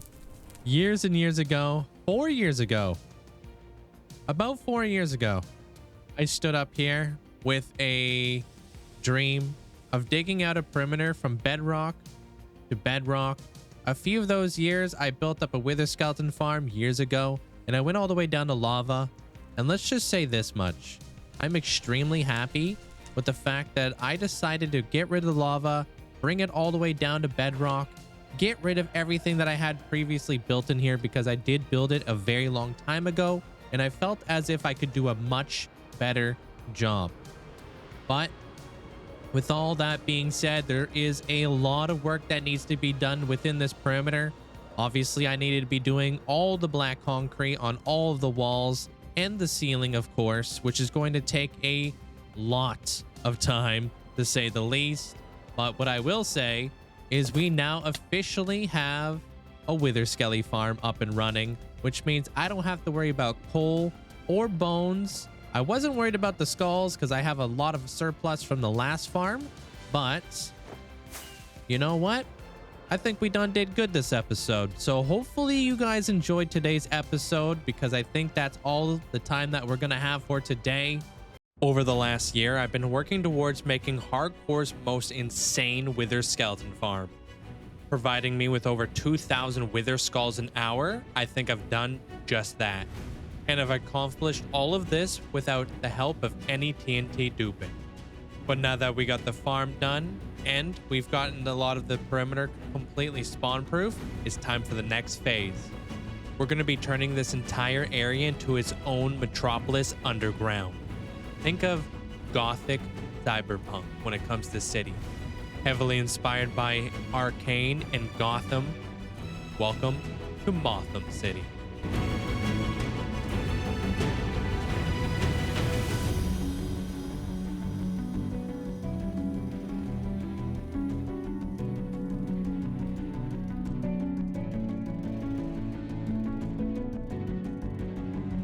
Well, a bunch of shulker boxes later, but I have finally completed all 4 walls of the nether perimeter now, from bedrock to bedrock, completely filled with black concrete, and I've even started doing the ceiling as well. Except one big problem. I don't have enough black concrete for the ceiling. The ceiling alone is going to take me about 40 shulker boxes of black concrete, and I'm currently completely out of gravel, so I'll have to find some additional gravel mountains to make that happen. But in the meantime, I'm going to keep designing some of the stuff in here while we run back some of our resources. Down below me, you guys will notice I've got a bunch of copper trapdoors aging up while I map out this entire area, which honestly has me thinking this would be a perfect location to have a copper aging facility and a bee farm as well. So we're definitely going to be building up a factory for that. If we shift our attention over here, you guys can see I've started mapping out a little bit of a bridge, although I'm not really happy with the way that these center bits are going. These center bits are going. I've marked out the middle here, but I want to create a little bit more of an aggressive archway coming into the middle and then working off of something like that. But I do really love that the bridge extends past the platform, and I've got these little redstone torches up here just to add a little bit of light. And as for the middle, you guys may have noticed, but I've got quite a bit planned. I'm actually going to be stacking 2 completely different laboratories on top of one another. The top one being built out of primarily copper, which is why I'm oxidizing all of these trapdoors. I'll throw a photo up on the screen so you guys can see exactly what the reference is behind that.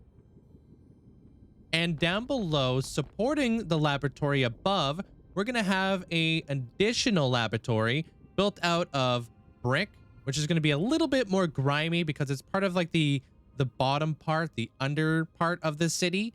And this is going to have the 4 pillars, which is actually going to support the laboratory above. So, of course, I have a lot of moving parts going on inside of there. There is a ton of things to do, but I think it's time that we go find ourselves some gravel mountains and we start getting some black concrete to finish off the ceiling. Because currently, as it stands, I have 3 gravel to my name.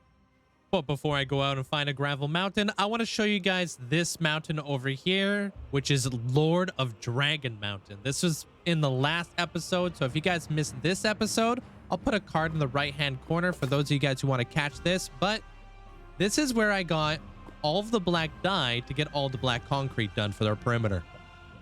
And of course, as a quick reminder, if you guys are enjoying the episode so far, don't forget to leave a like because it really helps out the channel, and consider subscribing if you guys want to see some more. But I know what you guys are thinking. The skulk is barely around the volcano, but don't worry, I've got a massive plan cooking up for this in the future.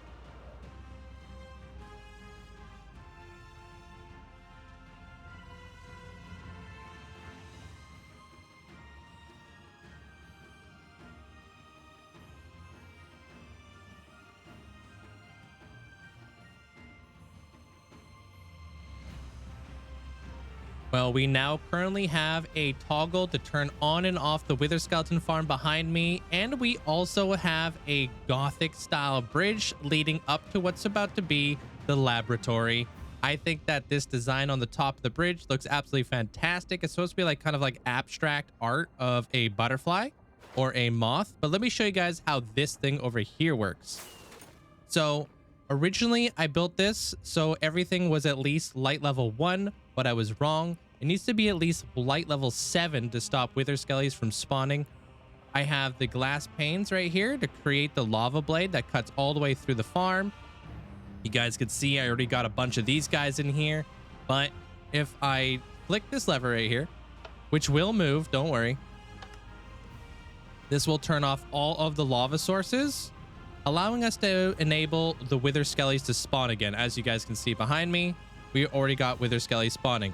But this is really important because if I turn this off like so, and we maneuver on over here, I meant to say meander, but here we are. I've been building up this guy over here, which is actually a frog life farm. So this frog life farm can produce over 20,000 frog lights an hour, which is absolutely fantastic. But this is just one layer. I need to put additional layers on top of this. But more importantly, I need to work on a toggle to be able to turn off and on this farm.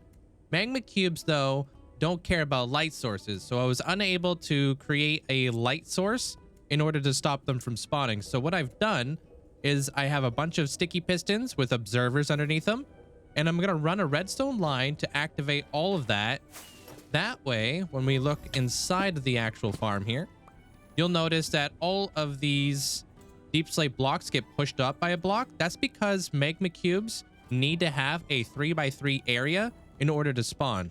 So there should be absolutely no magma cubes spawning in here. This is very important because if this farm is going, that wither skelly farm over there won't work. And before you guys ask, because I know you will, the redstone is to spawn proof this entire area. I actually had gas spawning on here, and if a gas blows up that redstone over there, I'm in some big trouble. But what makes redstone really, really nice is that I could just punch it out afterwards. I don't need to like mine anything out like slabs or whatever it may be, or buttons. It's just really easy to get rid of afterwards. As for the frog light stonks, I would be pretty confident that there's at least maybe 5 stacks right now of every single frog light as it stands. I've also done my best to line up the farm with the actual bridge right here. And if you guys are attending the live streams, then you guys already know kind of the plan of what I want to build around this thing. And that is going to be kind of a distillery. And we're going to be distilling hops. Get it? Because frogs. And just because I forgot to show you guys, let me show you guys the side of the bridge, which I think looks absolutely fantastic. I know that there's some dark spots, but that's okay. Those dark spots are actually where we're going to be branching off other bridges off of the main bridge. But now I should probably get back to work and create a on and off switch for this guy.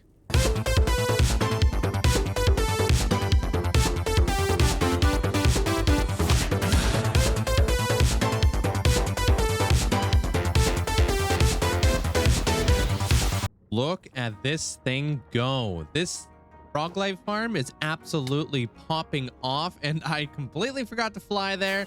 But anyways, I've set up a on and off switch for the frog life farm, and I've even done so with one lever instead of using the usual 5 to 6. Let me just turn these guys all the way down so we don't have to listen to them. But let me demonstrate how this thing works. If I flick this lever right here, it goes all the way up the torch tower, which activates all of the observers. And then up top, it activates all of the pistons from above. And if I fly over here and I allow all the magma cubes to despawn, I'll show you guys that it now completely shuts down the frog life farm.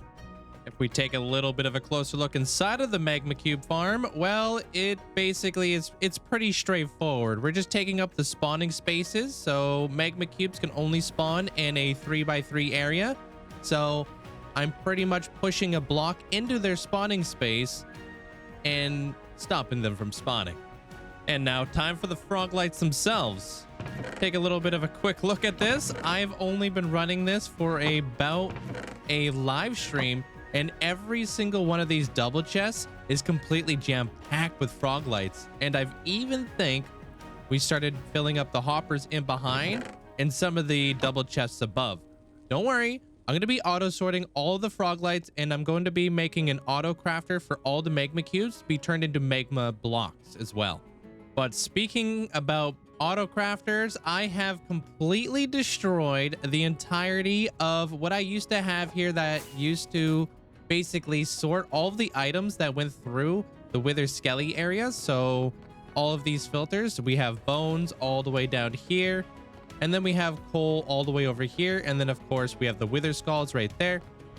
Everything gets collected down inside of these chests that I cannot reach, but let me see if I can fly up in here.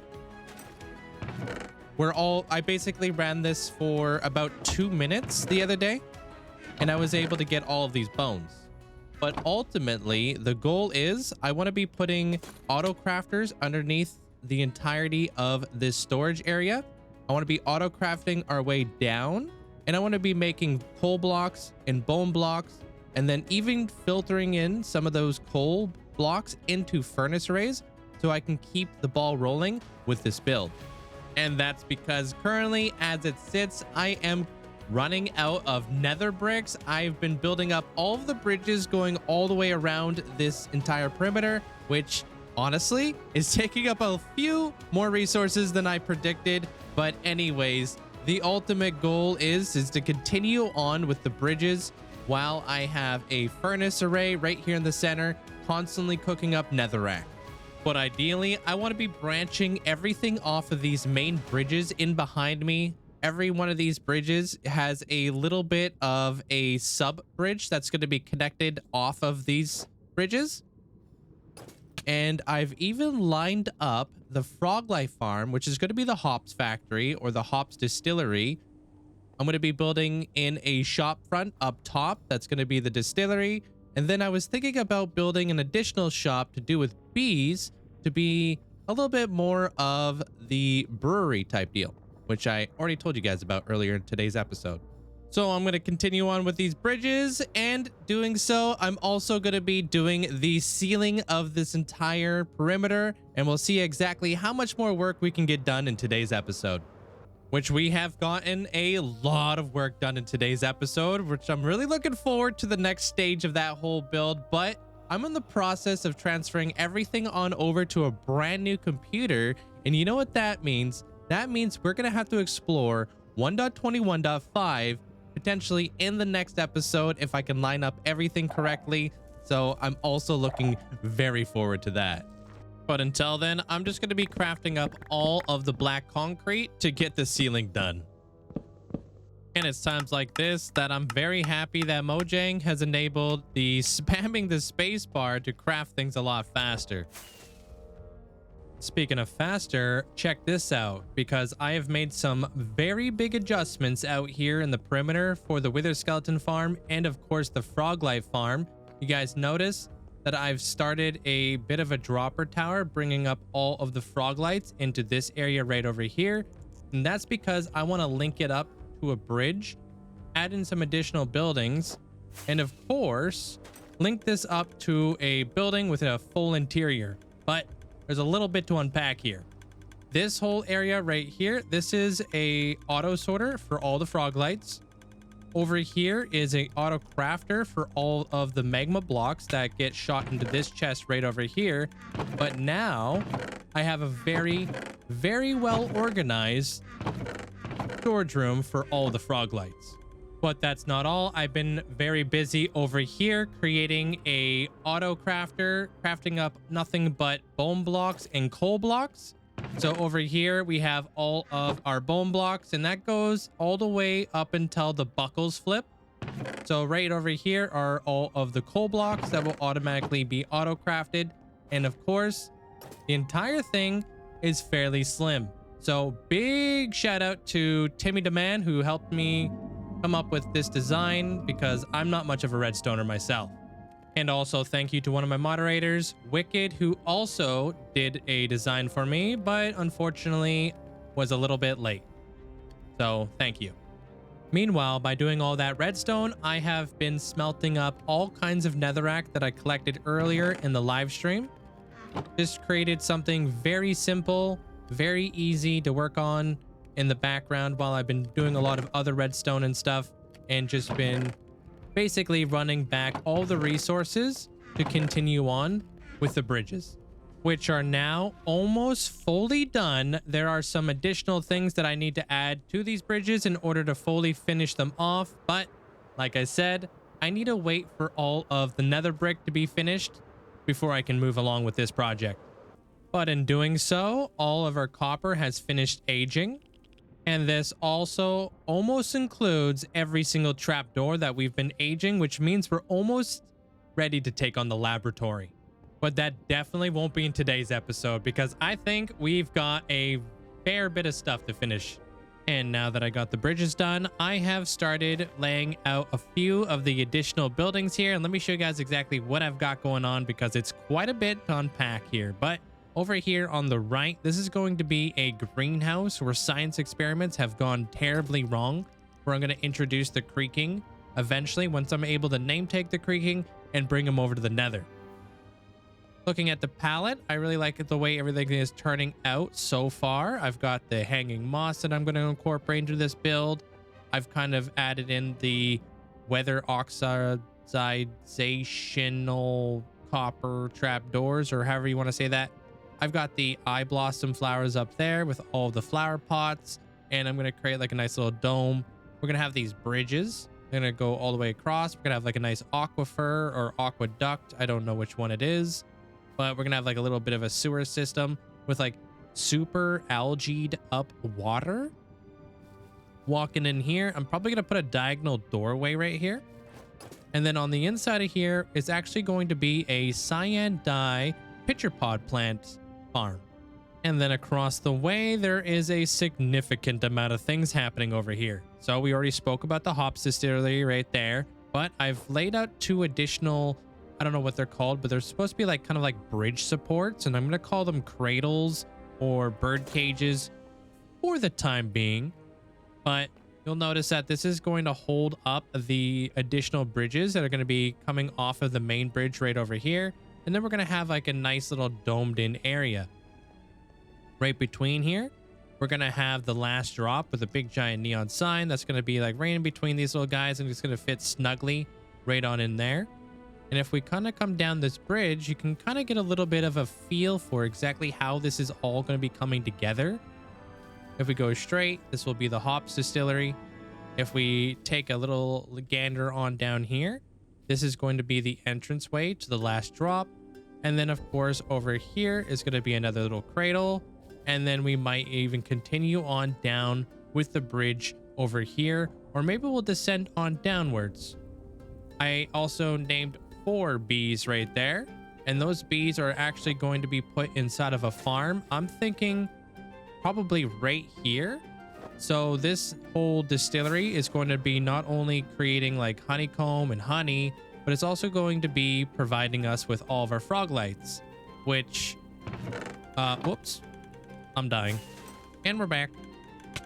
Has really been popping off. So we got all the magma blocks over here. All of the frog lights are, well, I couldn't be more happy with the amount of frog lights that I got going on here because it is a absolute ton.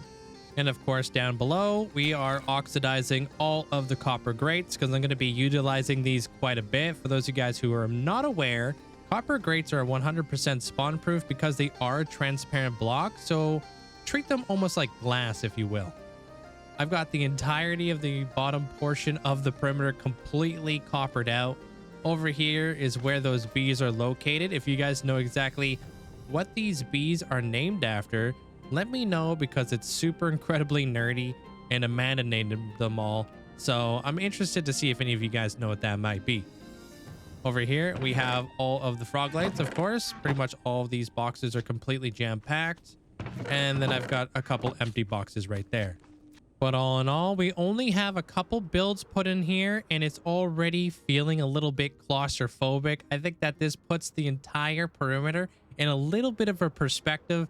I'm interested to see if it's going to slow down our wither skeleton farm at all, which doesn't really matter because this thing is cranking out skulls, bones, and coal faster than I can keep up with. I still have to set up this beacon right over here, but there is a absolute ton of space to continue on with all of the building that we've got going on in here. So of course, if you guys want to see the development of all of this, you guys know where to follow me over on Twitch, or you can watch the live streams on YouTube now because I am live streaming on YouTube. Or if live streams aren't your thing, you can always just check out the episodes as they come out. Hello everybody and welcome back to another episode in my 46,000 day hardcore Minecraft world. In the last episode, we built ourselves up a insane frog life farm, and we even added auto crafters to our wither skelly farm. But in today's episode, we're going to be building. But briefly, there seemed to be some confusion on what makes this frog life farm behind me so overpowered. And let me go over that real quick. And now I did touch on this a little bit in the last episode, but Y level plays a pretty critical role on what makes this frog life farm so insane. Not everybody builds a perimeter for a frog life farm. Most people will build their frog life farms above the nether roof, but us, we dug this out by hand without any TNT duping. As for the Y elevation, well, Minecraft will spawn in mobs a lot more frequently the lower in Y level they are in the world. That's exactly why we've built ourselves up a perimeter.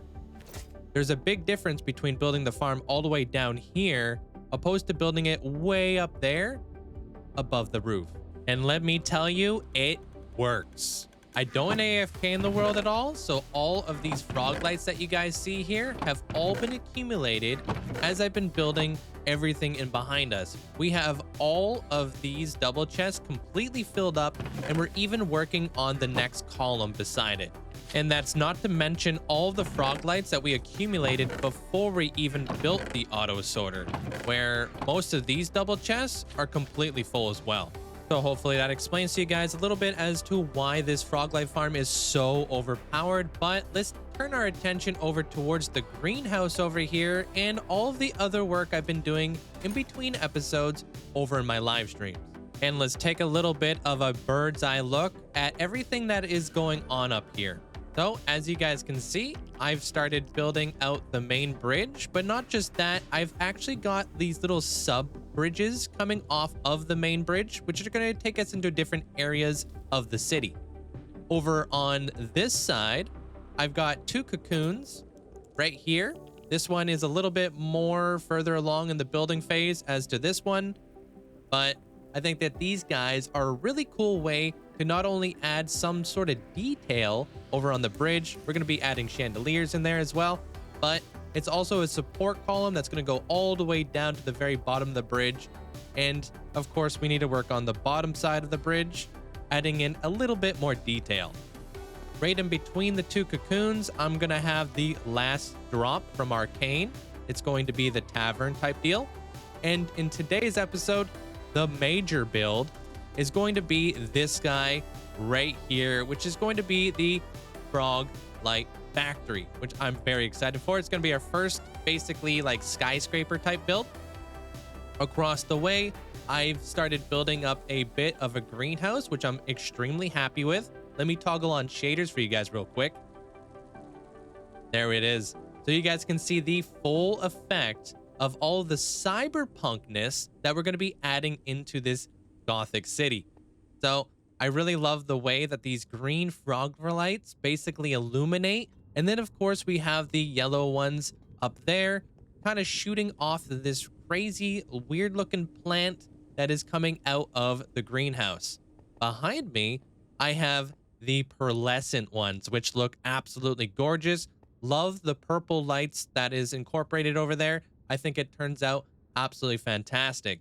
But let's take a little bit of a closer look on the inside of the greenhouse. Walking on in here, we have the crazy creaking tree with all the creaking hearts. And of course, creakings can't spawn in the nether because it's always daytime here. But that's going to change when I'm able to name tag them and bring them in here. I got a bunch of pincher pod plants going on in here. Having it on farmland makes it spawn proof, so no mobs can spawn in there. And then I've got this side of the greenhouse just glassed out for now because I'm waiting for all the new bushes, like the firefly bushes and whatnot, from 1.21.5 so I can advance with that as well. But of course, if you guys missed the last episode, I strongly encourage you guys to check that out because we got quite a bit done. On top of everything I just told you guys, we created auto crafters over here for our wither skelly farm. We created an auto sorter over here, and we also auto craft up all of the magma blocks that come in from the frog life farm as well. So of course, I'll put a card in the top right hand corner so you guys can check out that episode if you want to keep up to date with everything that's going on. But if you want to keep up to more date, you guys can always just watch the live streams over on Twitch and of course on YouTube as well.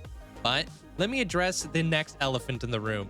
When are we updating to 1.21.5 so I can explore all the new cool animals and of course plants? Well, I'm waiting for one mod in particular called Continuity, which is going to connect up all of my glass. Kind of crucial for this world, you know? In the meantime, I'm just going to continue to work on the perimeter. We need a metric ton of black concrete powder to do the entire ceiling of our nether perimeter. And currently where it sits, I am running very low on gravel and sand. Of course, I have a couple additional shulker boxes right here, and I got a little bit more sand, but it's not going to be enough because I'm going to need about 40 shulker boxes full of black concrete. And as you guys can see here, I've got about, well, I got about half that right now.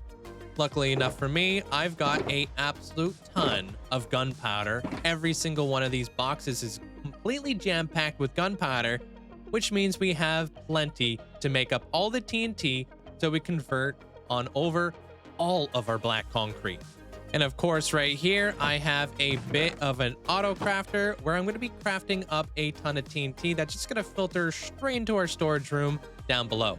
So I'm going to be doing all of that on the back end while we design up our very first skyscraper, the Frog Life Factory, in today's episode. So I think it's the perfect time to get into it. And of course, if you haven't done so already, consider leaving a like on the video. And if you're not, maybe subscribe because it's free.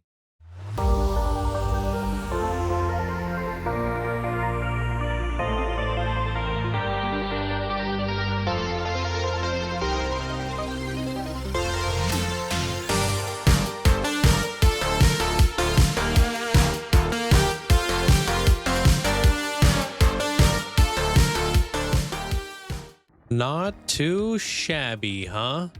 I think that this is a beautiful depiction on exactly what I'm going for when it comes to Gothic cyberpunk. But take a look at what we've got going on so far for the Frog Life Farm. I'm really loving the way that this whole place is really coming together, and I've done my best to kind of break up the design a little bit. And as you guys can see, I've used up a absolute ton of frog lights going all the way up. I've got this really cool abstract design right here that are supposed to be like tadpoles in a way. Might be a bit abstract for you guys to notice that at all. If I fly on up here, you guys can see that we've got the giant neon signs of the frogs themselves. Nothing here is fully complete yet. And of course, we need to keep the pigeons off the roof. Not to mention, I absolutely love the way that this billboard turned out right here. It's supposed to be a frog kind of looking at a magma cube right here, looking like he wants to eat him, you know? I really love that. Not to mention, even though it's a little bit hard to make out because I have all of these leaves just for mapping out other projects and whatnot in the way, but the sense of scale of this entire structure, especially from all the way down here where I plan to have like the undercity kind of deal where people are going to be living underneath these bridges. And of course, we're going to have different streets linking everything up. I think looking up at these big giant buildings is such a crazy feeling. Now, when it comes to resources, well, I've been running very low on coal. So I've been running the Wither Skelly farm on all 4 cylinders. So as I gather up more and more resources on the back end, I want to show you guys something extremely cool about the cyberpunk city. One is the lighting. So let's take a little bit of a closer look at what we got going on over here. You'll notice that every single one of these lights gives us a different aura. So if we look at it from over here, it does look very RGB. So obviously the pearlescent light gives off a very purple hue. The ochra, whatever that is, the yellow light, and then of course the green light is very different from the light that the redstone lamps give off. But let's take a little bit of a trip down here because there's a lot more to see, especially with these copper bulbs. Check these guys out. The copper bulbs are extremely kind of like toned down, especially this one, which is the heavily oxidized one, which I want to use a lot of this throughout the entire build. But if I scrape away at this, you'll notice that we get a different color with our shaders the whole way through. And for those of you guys who are wondering, these are complementary unbound shaders, because I know I'm going to get that comment in the comment section down below. If we take a little bit of a look at the sea lanterns, you can see that it gives off a very white light. Our glowstone over here gives off a very yellow light. Right on over here, the shroom lights give off a very nice warm glow, which we can totally use to our advantage in some of the areas of this cyber city. And then of course the beacons give off like a white blue look, I think. And of course, there are some other things that I've been looking into as well. So we have the end rods, all the pearlescent lights right over here that I've been kind of playing around with. And then we of course have the, like a little bit of the cursed frog, but check out the crying obsidian and the respawn anchors. They give off their own little glow as well. And I think the greenhouse is a perfect example of what exactly you could do with lighting using shaders in your Minecraft world. The green from the green frog light right here with the copper and everything looks absolutely gorgeous. Not to mention the little bit of a yellow glow coming off the flowers up top. Now here's something really cool I want to show you guys. See behind me? Look at how blue that is. But there's not really any blue lights in Minecraft, is there? Well, with these shaders, depending on the type of glass you're using, you'll get different colors to emit from that glass. So you guys can see, all I have is the sea lanterns down below. But since it's going through all of this blue glass, we can make some extremely blue hallways as well. But that's enough about shaders. I just wanted to give you guys a little bit of an insight on how I want this entire city to look like, because yes, I will be using shaders pretty heavily for this entire city, but I am absolutely loving the way that everything is turning out. This is just becoming a little bit of a resource dump, because check this out. I am using an absolute ton of coal. But with all that coal that we've been farming, we are now officially at over 400,000 wither skellies killed in my hardcore world, which is for sure catching up to the Guardians, which is at over 600,000. And as this city develops, I'm wondering which one is going to make it to 1 million first. So let me know in the comment section if you are team Guardian or if you're team wither skelly. Because I'll tell you what, I am looking forward to adding both of these up on the wall, and I think it's going to be such a massive testament to all the things that I've been working towards, especially when it comes down to the mobs that I've killed. And as for all that black concrete, well, I have been converting all of these shulker boxes, getting ready to complete the entire ceiling of the wither skeleton perimeter, which I'm really looking forward to. But there is still a lot left to do with the frog life factory been behind us. We have yet to build the interior. We haven't even finished the exterior here, but I think we are well on our way for completing this entire build. And of course, this whole episode. I'm working really hard on this episode. So if you guys haven't done so already, please consider leaving a like, because it really helps out the channel. But I have yet to build a doorway on the inside here. I don't have the bee farm. I want to redo the storage area for all the frog lights. And then, of course, I want to start gearing up for the last drop from Arcane right in here. But in the meantime, I'm just going to fire up the Wither Skelly farm, and I'll be right over here farming up all of this coal that I'm going to need to finish off the building behind us.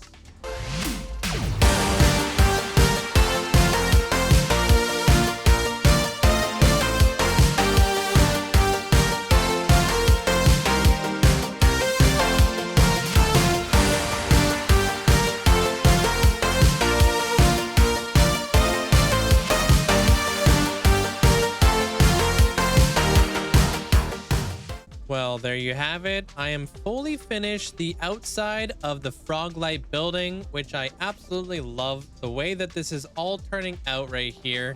If you take a look over here at the side, I've added in a bunch of trap doors just to kind of put a little bit of a border around all the Froglights. And of course, I've added in a little bit of black wool as well, just to highlight it a little bit. But it goes all the way down to where I think the street level is going to go. Not 100% sure exactly what's happening down here, so I've kind of left it a little bit open-ended, but the whole way going around now is finally fully complete. But now we need to work on the interior, which I've already been doing so in the live stream. So what I've done so far is I've made a little bit of a doorway here. I've had to reconfigure and orientate the entire storage area up here. This is the old one up above. We're going to be having honeycomb in here as well sooner or later. I'm setting up a couple bee farms. I'm completely out of hives right now, which is unfortunate, which means that I'm going to have to go gather up some more, but I'll do that a little bit later. Let me show you guys what I got so far. So of course, I've got all the Froglights like this being auto sorted. I have the auto crafters over here, crafting up all of the magma blocks, of course. I'm going to have honeycomb on this side. This side over here is probably going to be honey, which is going to filter into the tavern right over here, which is going to be the last drop. And I've got some really cool banners that I want to also put over here as well. The only color I have, though, is green. I want to make a green one. I want to make a yellow one. And of course, I want to make a purple one. This is something that I found on Planet Minecraft, and I think it's going to work out really nice here. But also quickly, I just wanted to show you guys one of my favorite floors that I've ever done using the copper bulbs and the endless end rods. This is a thing I get through Vanilla Tweaks, which I absolutely adore. I want to replicate this over here as well to break this up a little bit. And then of course, to make it all symmetrical, I'm also going to do it on this side as well. But don't tell me that this floor doesn't look really cool, huh?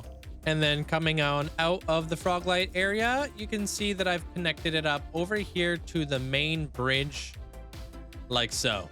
Which reminds me that I forgot to show you guys the sewer system that is in front of the greenhouse, where I've got the crocodile hanging out right here. I think its name is Sobek.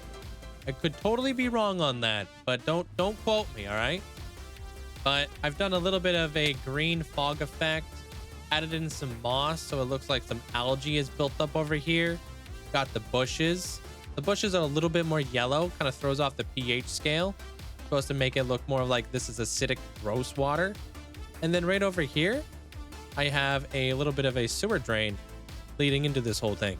Yeah, the only problem is I don't really know exactly where this aqueduct is going to be going. I know that I don't want it to be interfering with the roadway that's going to go through here. So what I might actually end up doing is creating another kind of like grate thing where all of this grimy, gross water is going into, and then build it on down. But I think it's time to get our interior finished so we can finally call this building done, which means we'll have the greenhouse done, the Froglight farm done, then we'll build the tavern, and then we're going to be doing the giant laboratory right here in the center of this whole perimeter. I'm also going to be putting on a roof up here. We're going to be adding clouds, a moon, and so much more to this entire area.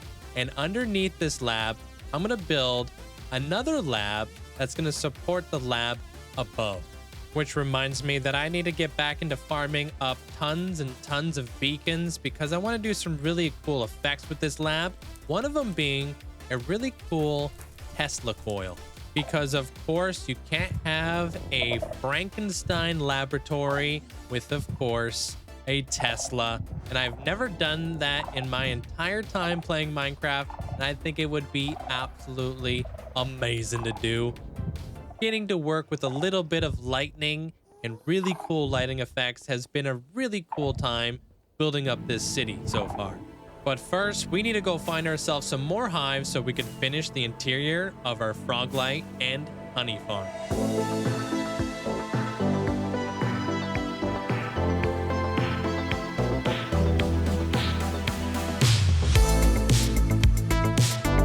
And just like that, we now officially have our very first large farm building set up right behind us. Let me give you guys a little bit of a closer look at what we got going on here.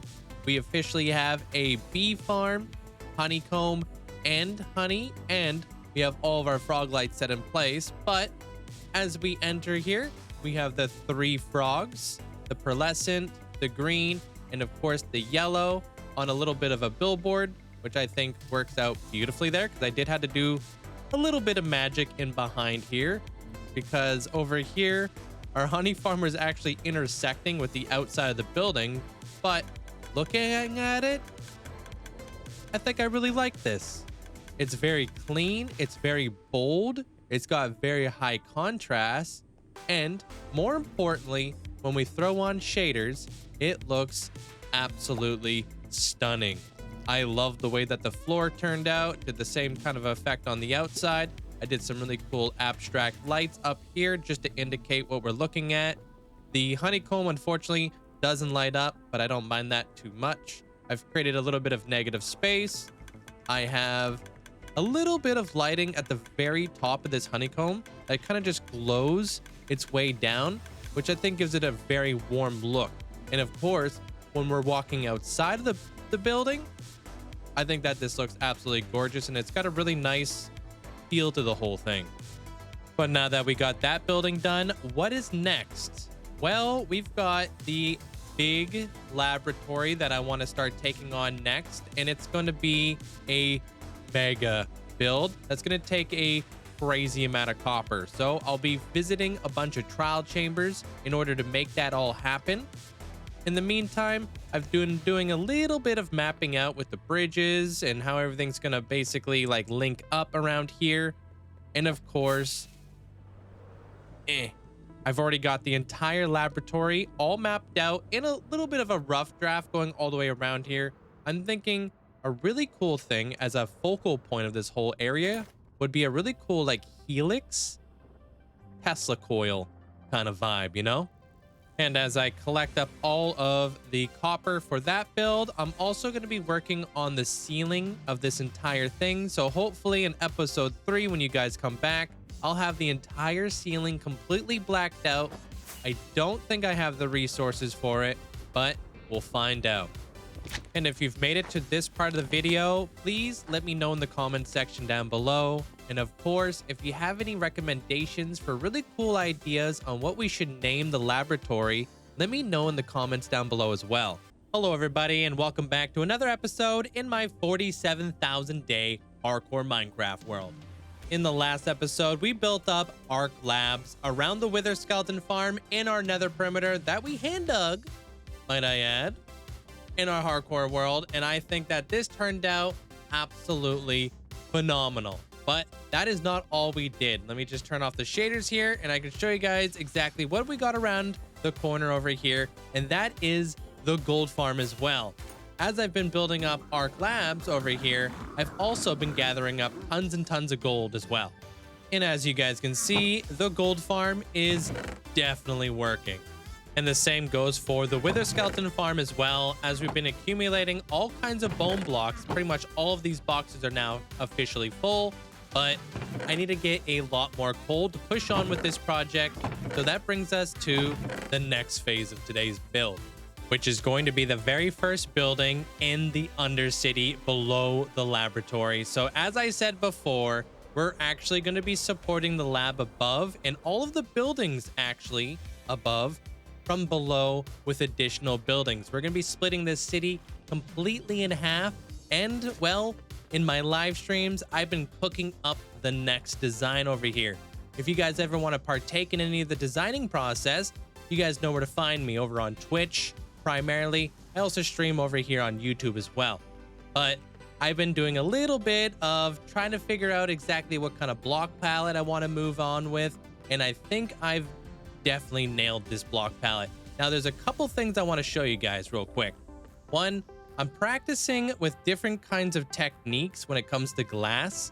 So I've been using a little bit of like highlights with the glass coming off the lamps. So we have a little bit over here, a little bit over there. Of course, we have more that are more prominent up above. And of course, it's also working its way over there as well. With shaders, they come out a little bit more.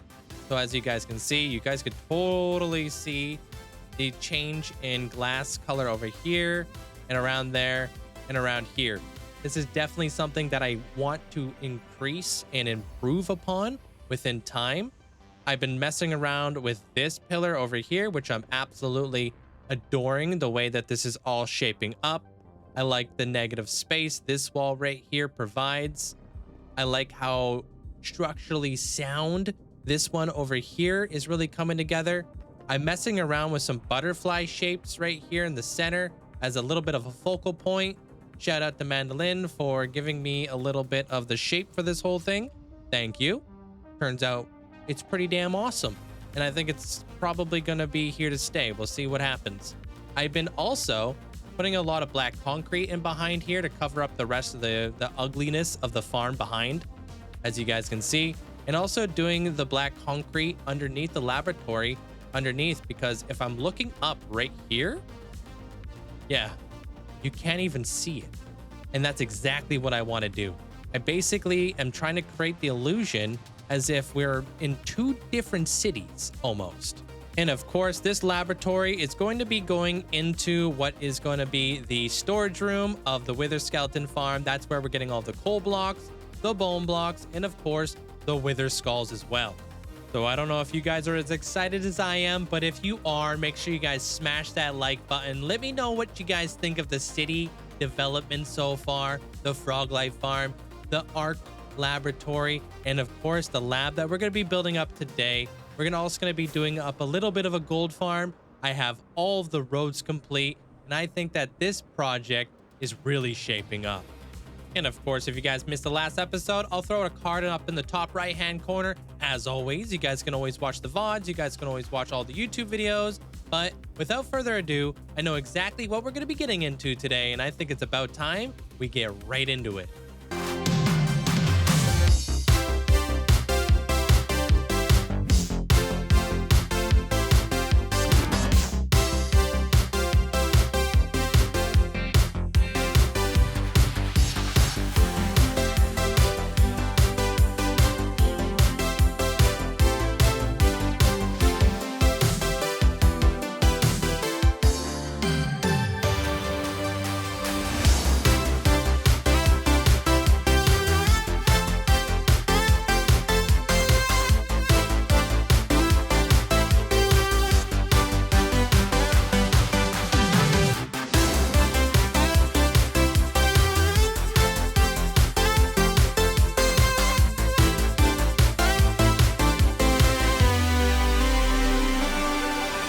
Check it out.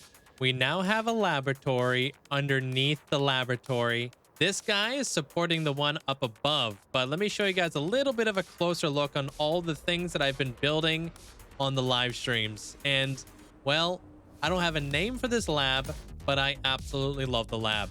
You guys can see I've got a butterfly right here.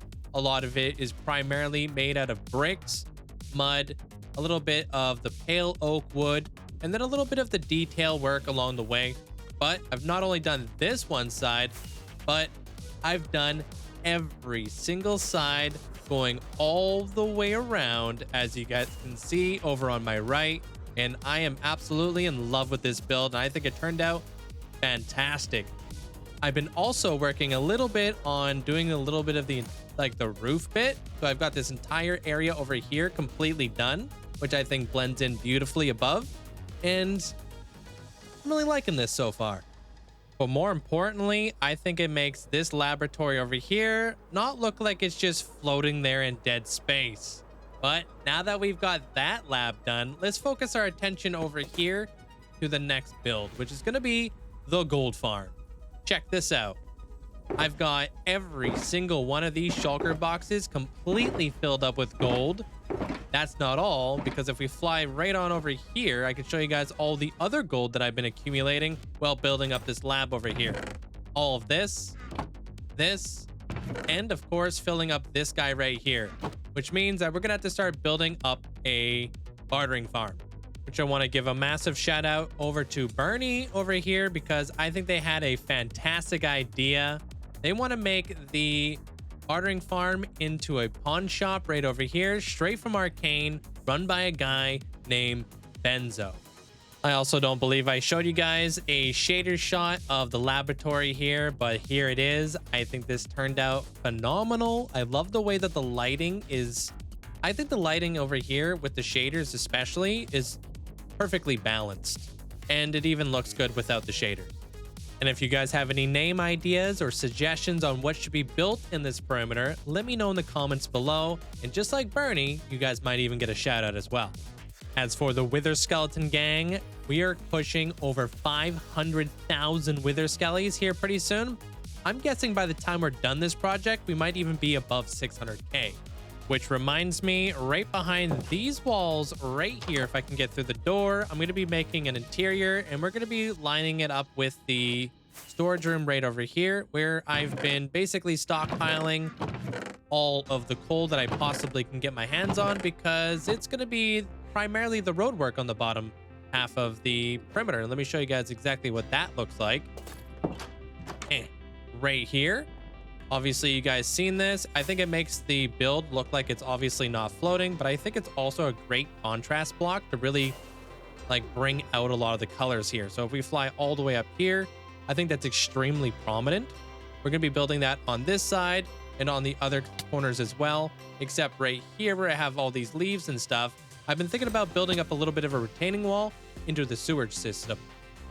And don't worry, I haven't forgotten about the last drop that I plan to put right on over here. We've just been putting that one off for a little bit, you know? But what I can say, with all these buildings being put in here, there is still so much more space to fill up. But what I do have in here, I'm absolutely loving the shape of everything so far. To reiterate, this build is going to take a very long time, and it's going to go over continuous development over the years. But it's going to serve a very valuable purpose, of course, when it comes to frog lights, wither skulls, and primarily bones and coal blocks, and of course, the bartering farm and the gold farm.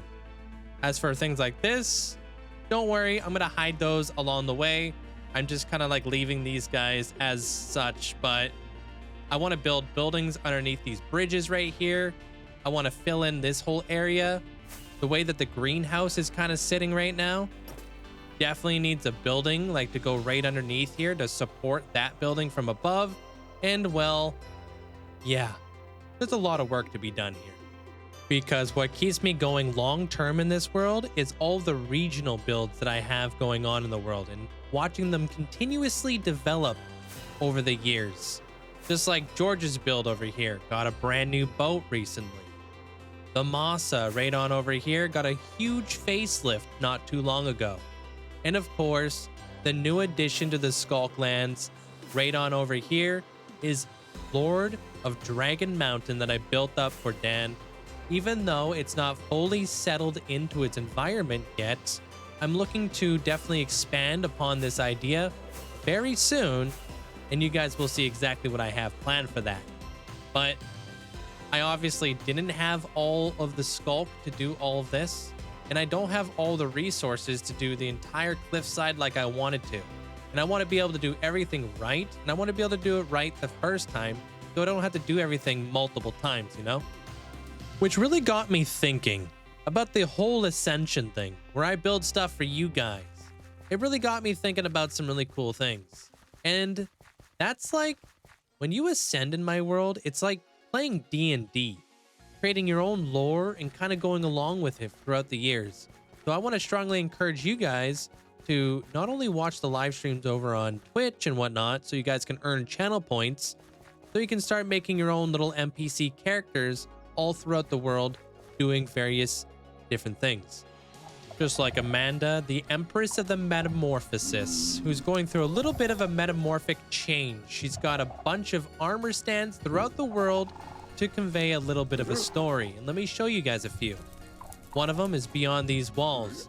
Before she was good, or trying to be good, she was actually evil. And she worked for Sam, the Queen of the Damned, and systematically the King of Crossroads over here.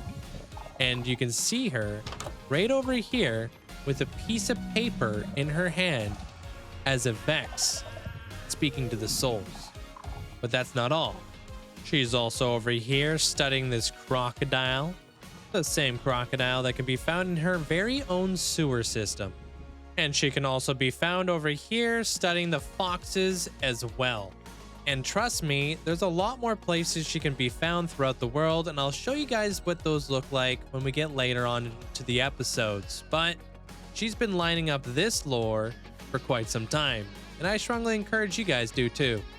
The only plot hole here is the fact that she used to be an all-A, but of course, she's gonna want her own head to stand out. So she used to be an all-A. The whole story was that she was supposed to be a Vex that slowly transitioned into an all-A over time, but she switched her head on me. And now that you guys are all caught up on a little bit of the lore, I think it's about time we get back into it and we start building up a little bit of the gold farm and trying to figure out what we want to do for this bartering hall too.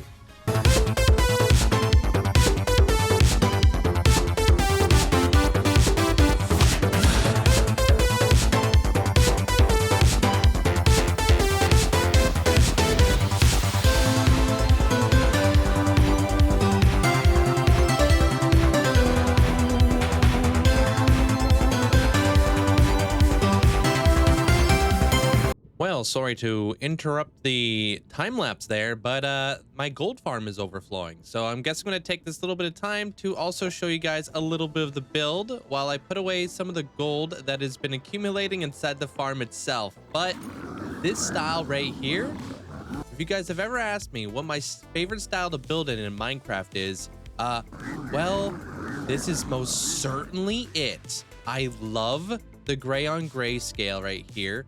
I wish we had gray trapdoors opposed to the acacia that I have to use here, but I think the acacia does look really, really nice. But look at this. Came up with a little cool little design right here. Let me give you guys a little bit of a better look at that from over here. Basically doing chain, hopper, wall, all the way up. I think that looks really, really cool.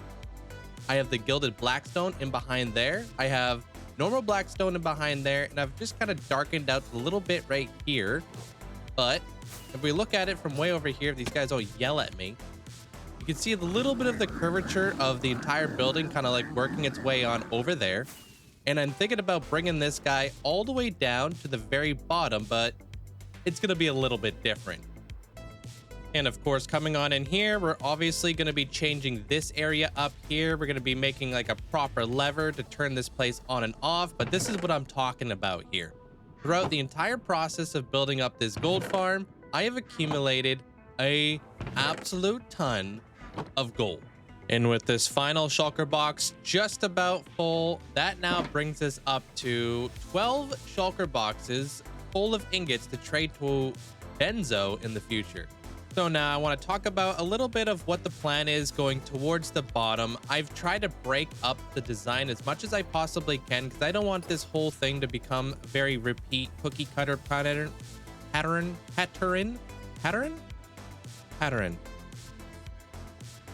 can't say that word no more. Pattern? What the frick? Anyways, while I'm over here losing my ability to speak, I was thinking about doing the very bottom of this guy going all the way down to the very bottom here. And I'm thinking of taking these guys, maybe making them a double wide like this and making some super elongated archways going all the way down to the bottom. Why is that? Well, by elongating the archways towards the very bottom, it's actually going to make the building look much, much taller, and it's going to save on resources as well.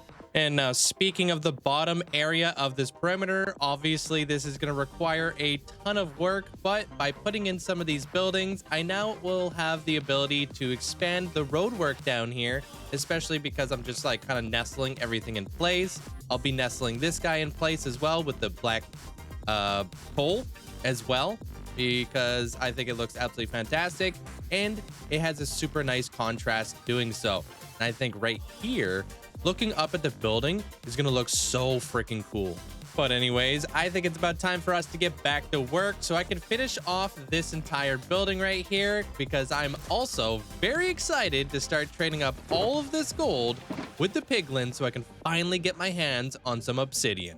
Because what good is it to have 2,000 wither skulls an hour wither skeleton farm if you don't have the obsidian to make the beacons as well? And quickly before we get into it, this style right here, if you guys love it as much as I do, well, I have a massive mega build in the future that I'm going to be building with this whole style in mind. So if you guys want to see that happen, make sure you're subscribed.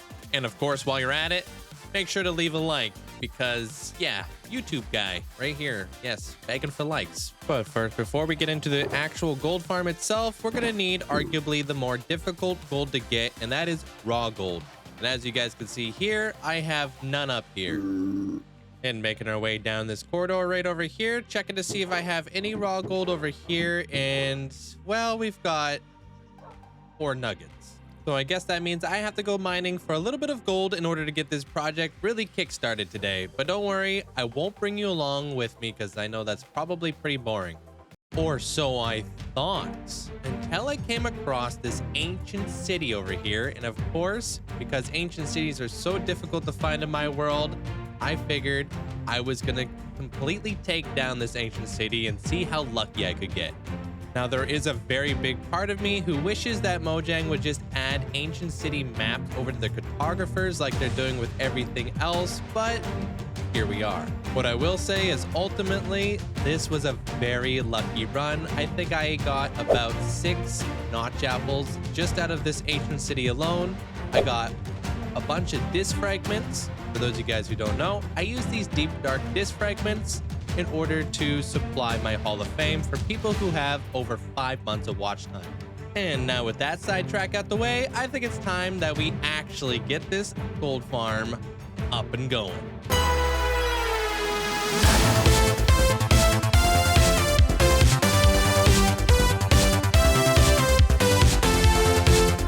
Wow, looking up at this building is looking absolutely mega. I know that there is a severe lack of detail down here, but don't worry. This is going to be part of the Undercity just down here. So we might even put like a gold tree or a little bit of a courtyard right here. But I have completed the entire gold farm all the way down to the very bottom. And of course, I did the entirety of the back. Don't worry, it's all filled in. It's not much detail, but it is filled in, all right? Let me show you guys the interior.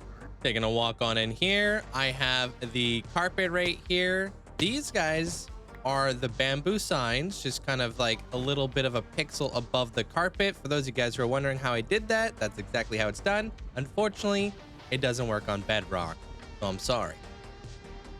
In here, we've got the bamboo trap doors with combination of the hay bales, which I think look fantastic. We have the tinted glass windows peering out into the farm itself. This copper bulb right here with the acacia button on it. Bet you didn't even see that, huh? Pretty hidden, huh? Anyways, if I flick that and that light turns on, that also turns on all of the lava dispensers, as you guys can see, turning off the farm altogether. And then, of course, if I turn it back off, it will reactivate the entire farm. Pretty simple. I just have 2 comparators coming off of this copper bulb, and have the scaffolds going all the way up with the trapdoors and the observers that will observe all the scaffolding stuff and things. And then all of our gold gets collected right here. Once this side completely fills up, I have a little bit of a hopper chain coming around here, which will start filling up this side of the chest. And when we take a little bit of a step back, you don't even notice that that hopper is even there. So I don't even mind that hopper being fully exposed. And lastly, let's take a quick little shader check. I absolutely love the way this is turning out, especially all the way down here because of the lights kind of like coming through the carpet, if you will. It's really giving like a really nice light gray edge over here. But all in all, this is probably one of my favorite buildings in this whole perimeter out of all of them. And that's saying quite a bit. We have the Froglight Farm, Arc Labs, the Gold Farm all the way back there now. And if we fly down here, we can get a little bit of a better look at the greenhouse with the plants growing out of it. The helix with the reflection in the glass looking absolutely beautiful makes Arc Labs probably my it's a really tough toss-up. Let me know what your guys' favorite build inside this whole perimeter is so far in this little series here, which we are wrapping up because we do need to move on a little bit. But let's fly on down here because we also have an additional laboratory, and that is Hex Labs, the one with the butterfly and everything like that. What I want to work on next is going to be the bartering farm, but what I also need to do in addition is coming through here with the actual farm in here. Let me turn off the shaders now. I'm going to be building in a little bit of an interior here, bringing this whole place to life because yeah, we have the labs, but we don't really have much of the science aspect now, do we? But arguably the hardest part is knowing exactly where I want to put the bartering farm because I've yet to decide. I don't really want to move these piglin brutes any further than they need to go because I really don't want to accidentally kill them. So I was thinking maybe potentially in this area over here somewhere. And of course, we need to make sure that we have enough space in order to create a little bit of an auto sorter along the way. So we can't build it too close to bedrock or anything like that. I do need to build a giant retaining wall going all the way down there. Not 100% sure what that retaining wall is going to look like, but maybe build it out of basalt, maybe like a nice gray stone, something along those lines. That way I can work in like tunnels that are going to lead elsewhere throughout the city, and then I can work in sewer systems, and then I want to have like cascading sewers, and I want to make this place very grimy, you know.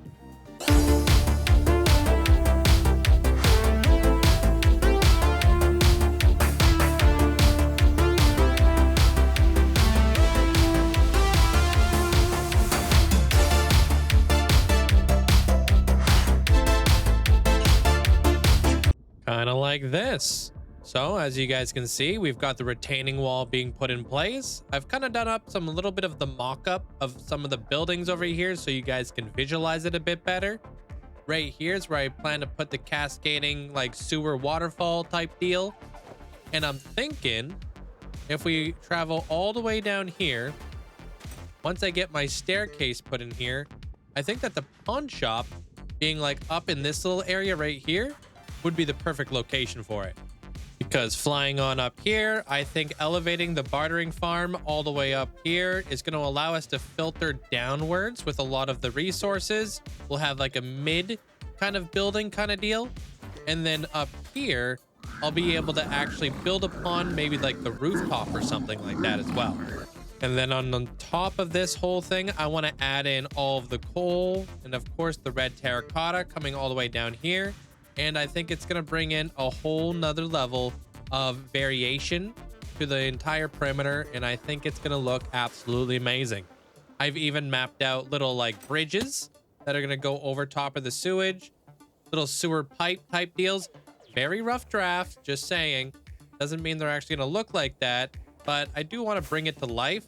The backside of this guy, I know it's a monstrosity, but don't worry because we're going to be having an additional building that's going to be supporting this building from down below.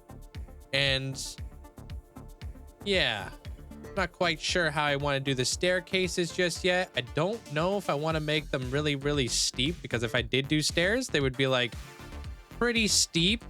I'm not sure if that's exactly what I want to go for, but it actually might work out well with the retaining wall. So I'll play around with a little bit of that.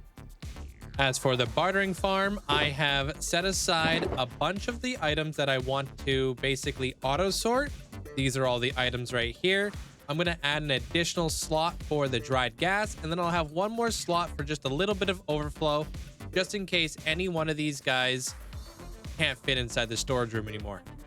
And of course, if we're putting the bartering farm up here, we're going to have to connect up the coal right here, going around here and going up the stairway.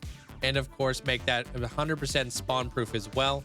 I've spoken a little bit about it already, but the front of this whole building right here, it's going to have a nice little courtyard, and we'll dress this whole area up too. So don't worry about that. Kind of like how we've done over here with the retaining wall. Fast forward a little bit, and I've got the stairways in here. I've done the retaining wall back here, and I'm kind of playing around a little bit with a little bit of a fence or half wall type deal. Some things that I am going to be changing is this basalt down here. I think that could definitely change into a darker block. This green wall over here, this is going to be a temporary wall. We're going to basically have all the sewage coming down here. I'm not going to use this green wall as a bit of a backdrop, but I would like to get your guys' input. Do you guys think that having some really cool fountains right here would look really cool? It's like a nice little centerpiece. Or do you think I should put a statue here and a statue here? Which one do you guys think would look better? Statues or fountains? I'll give you guys a little bit of a bird's eye coming in here. It's only going to be these two guys that are going to be basically like dressed up with all the sewage water coming down here. Because obviously over here, I'm going to be making some underground alleyways that are going to lead into the bartering farm. Because yes, I finally figured out where I want to put the bartering farm. I did say I wanted to put it over here originally, but the only problem with that is this guy right here going to be a little bit of a problem. I don't really want to mess around with the beacon, so I want to put the bartering farm right here. That way I can filter in all of the items down into this area. And then I could just take this road and I can go all the way back there and I can create like kind of like a shady alley atmosphere. We could also have a nice little like wrap around over here as well. That way we can access two different sides. So we could do like maybe 6 modules on this side and another 6 modules over on the other side. The only big thing that we have to worry about is this bridge right here. So obviously that means that our bartering farm can't really be very tall, but that's okay because I would rather have the pawn shop as like a little small little facade that we roll up into, throw a bunch of gold into, and it spits out a bunch of really cool items. Where exactly the bartering farm's going to go, I haven't quite decided. I feel like I want to maybe line it up with this staircase. So maybe then I'll like have all this stuff kind of coming out this side. And maybe, I don't know. I haven't decided yet. What I have decided on is up here, I'm probably going to go with additional deep slate. Going to keep everything kind of dark and do a little bit of a transition from the stairway all the way up here. And then the slabs shouldn't interfere with any of the beacons. And they should be 100% spawn proof, which is really nice. Let me give you guys a little bit of a closer look at the stairways because I think they turned out pretty dang awesome. So here's a fancy trick that you guys may or may not know about cauldrons. So let me teach you a thing or two. In this cauldron right here, we have lava. That lava gives off a light source, but also lava inside of a cauldron isn't flammable and it won't catch anything on fire around it. You can literally put carpets on top of this and it won't combust, which is super nice. The anvil on top just kind of covers it ever so slightly and almost makes like a natural gradient with the pixels, which I love. But with the cauldron being lit up, we have like a little bit of the lighter blocks to darker blocks to darker blocks. And let me show you guys what that looks like with shaders on. Because when I toggle these bad boys on, wait for it. There you go.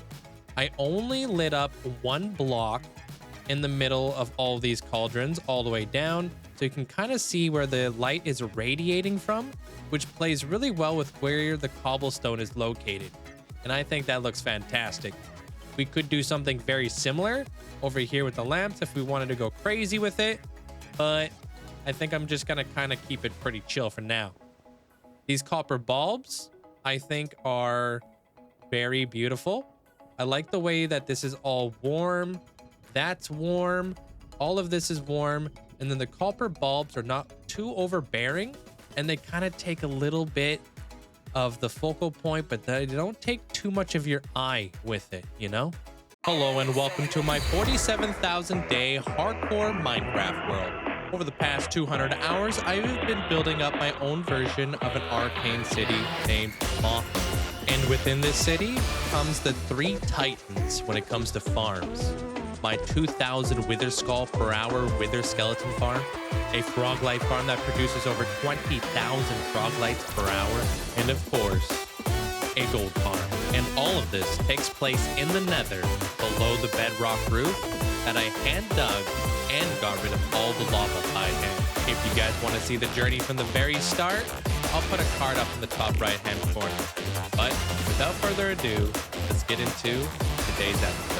And you know, since I started this whole build, I knew that this was going to be a colossal mega project, but dang, is this place really starting to shape up. Look at all of the builds that we've got going on. Arc Labs, we got the greenhouse that's completely floating there. Don't worry, I'll fix that in the future. Of course, we have the frog light farm over there. We'll never have to worry about frog lights again. Right on over here, we have the gold farm, which is producing tons and tons of gold. And I have already started moving all the piglins into the bartering farm, which I'll show you guys exactly how that works here in just a moment. First, I kind of want to touch a little bit on the retaining wall that I built up in the last episode. Love the way that this turned out, and I'm waiting for all of your guys' feedback on whether or not I should put fountains or statues, because today is the release date of that episode. I've only seen a couple of your guys' comments. Make sure to put a comment down below before I actually get into this build. Hopefully, hopefully you guys get that comment in quick, because I might be building this thing up fast. Anyways, love the stairs, love the spiky bits, of course. Yeah, there's a little bit of a hop. Don't worry, I'll fix that within time. Up here, I have more deep slate that I'm going to be working into this whole area, but it brings us all the way down over here where the bartering farm is now going to be kept. So let me show you guys exactly how this thing works and what the idea is behind all of this madness. So looking at kind of where the bartering farm is going to be located, up top we're going to have the pawn shop, of course. So that's going to be like our kind of like above ground kind of build.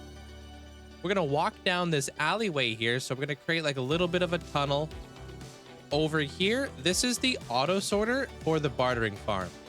But let's work our way from the very top all the way down here so I can explain to you guys all the bits and bops behind this. All right. So as you guys can see, I have all the droppers with all the piglins in place. So this is based off of a logical geek boy design that I've kind of messed around a little bit and kind of changed it up. So right here, this is the gold cart right here. So if I put all of my gold in there, I'm going to have a piglin brute right here. His name's going to be Benzo. I'm going to load up the cart, and then we're going to send off the cart. That cart back there is going to fill up all of the hoppers, as you guys can see, and they're going to go right into the droppers right here. Then if I press this button right here, that's going to put a pulse that's going to go through all of that, activating the gold. All of that gold will then, let me just turn this guy off so we're not feeding too much in here. All of that gold is going to be on a pressure plate. And then right behind these pressure plates is actually a redstone torch. Let me see if I can give you guys a good look. You see that? You see that? In the bottom left kind of deal? You see how that torch is currently on? Well, if there's a gold on that torch, it will basically lock the dropper above, not allowing any more gold to pass through. So we have the feeding design. We have the spinning design. We have the toggle on and off design. And of course, I have a gold ingot. I'm not supposed to have that.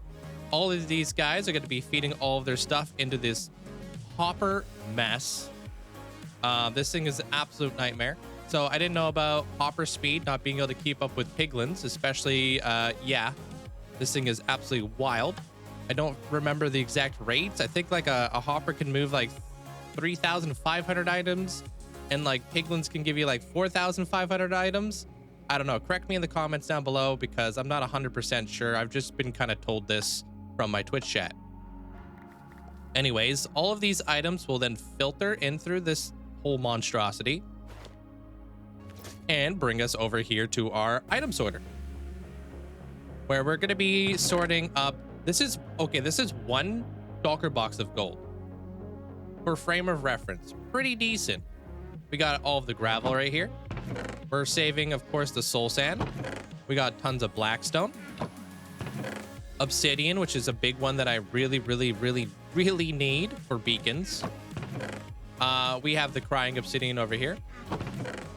Nether bricks, which is really nice for making like nether brick fences or nether brick blocks, whatever it may be.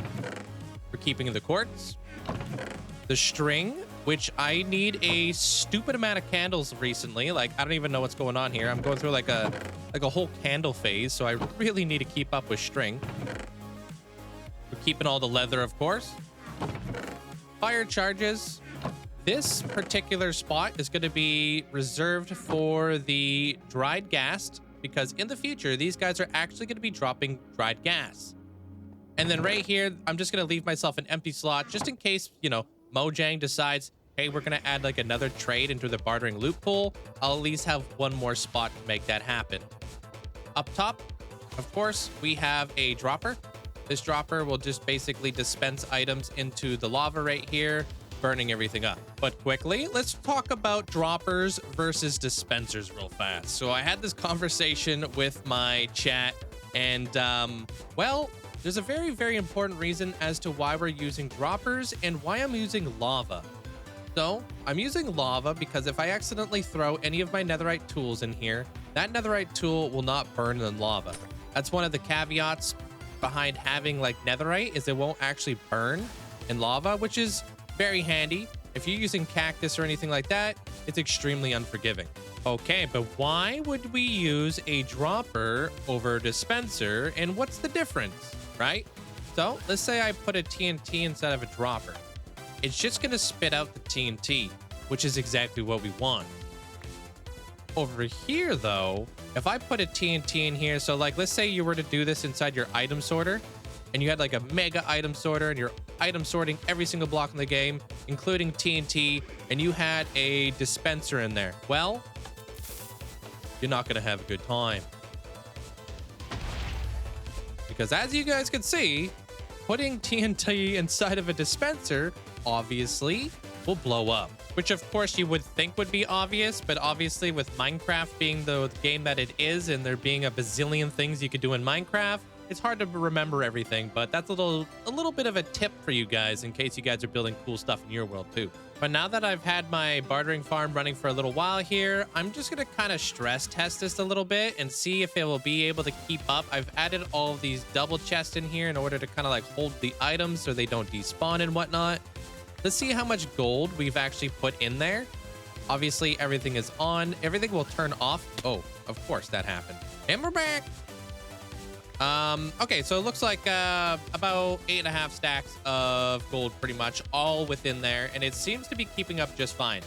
Let's check out these chests real quick and see how they're keeping up.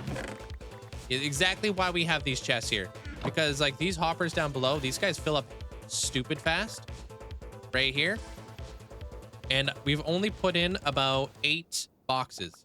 Now I know what you guys are saying, and I know all the redstone tech gurus are out there, and they're being like, Link, why are you using hoppers and not using dispensers or like, I don't know, some crazy ice boat trick, whatever like deal it is? And that's because I'm not that technical. Relax. As you guys can see, we've got that exact design over here for the Wither skeleton farm. It basically like stuff gets shot out here, thrown down here, and then shot all the way down here. We could rebuild this, but honestly, look how big this thing is. First off, and then look at the orientation of my bartering farm. So it's really nice to have like the items shoot down and boom, get items sorted, right? But the orientation of where the bartering farm is at right now doesn't really make it easy to do so because of the limited space that we have. We would have to like shoot them down here, shoot them out this way, drop them down again, and then shoot them back in order to item sort everything. And I'm not about that life, you know? But as we're on the topic of trading up tons and tons of gold, check it out. we've got lots of gold to sell to the piglins. And of course, the actual gold farm beyond this point right here is honestly gathering up tons and tons of more gold that we're going to be able to trade. So hopefully my obsidian and my gravel and all that fun stuff will be no longer an issue when we get this bartering farm completely built up for exactly what we want to do. But now I would like to talk a little bit about the future of this build. So obviously, like I always tell you guys in all of my episodes, is that I focus heavily based off of like no longer like mega builds at this point, but I focus primarily on regional builds pretty much. So think of this as a regional build.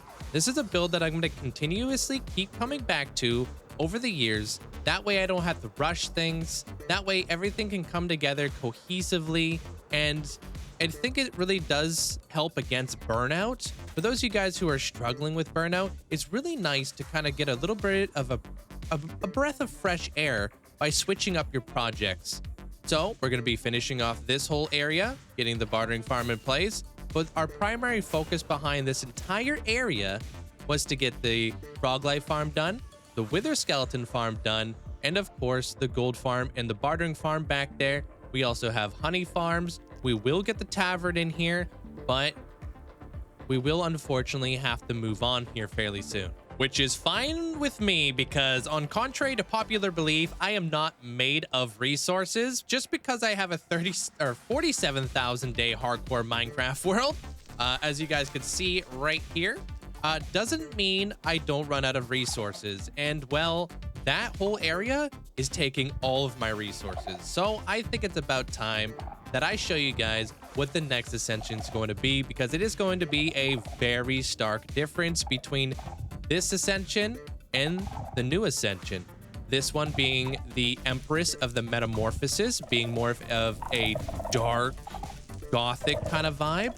And the next one being a beautiful coral reef build, being the Queen of the Coral Reef for Sin. Now, of course, this area is going to be a brand new expansion because it does rely heavily on having a coral reef available to us. And I think I found the perfect one, because the coral reef I'm about to show you guys is the biggest coral reef I have ever seen in Minecraft. So going through this portal over here and ending up over at the bee and spider castle, which I will be redoing. Think of like Honey, I Shrunk the Kids, because I really want to redo this entire area to have like big giant plants, like flowers and all of that cool stuff. So say goodbye to the Blossom Forest in the future, and we will be bringing in all kinds of really cool stuff in behind me. And of course, we'll be building down inside the cave down there. But flying away from this whole area behind me and going way out here, I'll show you guys where this coral reef is at. We are now officially over about 9,000 blocks away from where we started, and check out this coral reef. So right here where the dark blue water spot is, I think is a perfect location to begin our next big expansion. But look at the size of this coral reef. This is the biggest coral reef that I have ever seen in Minecraft. And if you guys don't believe me, look at the map. So let's load up the map right here. This is where I plan to potentially build. Nothing is totally set in stone, but this coral reef goes all the way down here as well, spans out this way as well, and goes all the way up the coastline. And yeah, well, that is a really big coral reef that of course has to be built in, right? And of course I will be setting up another portal way out here, so I don't have to fly 15 minutes to get out here, you know? But flying on back home, there is a lot of really cool places that we could build in. This area in particular, I think is a really cool Badlands that we could totally build out here. I've actually never built in like, I think this is straight up eroded Badlands. Yeah, I've never built in an eroded Badlands before. This particular area, I think would be really, really cool for maybe an apocalyptic build or something like that in the future, potentially. And then there's an area right on over here, which I think is really, really inspirational. And I will reiterate, it's not because my seed in Minecraft is good, because trust me, my seed in Minecraft sucks. All of your guys' seeds look like this. If you just fly around and take a look around and use your imagination on what types of things you guys could build out here. Bruh. And I feel like this doesn't get talked about enough, but the new variations of mobs throughout the world is so freaking cool. Imagine those were just real, like those were like the normal like white wolves just running around and stuff like that.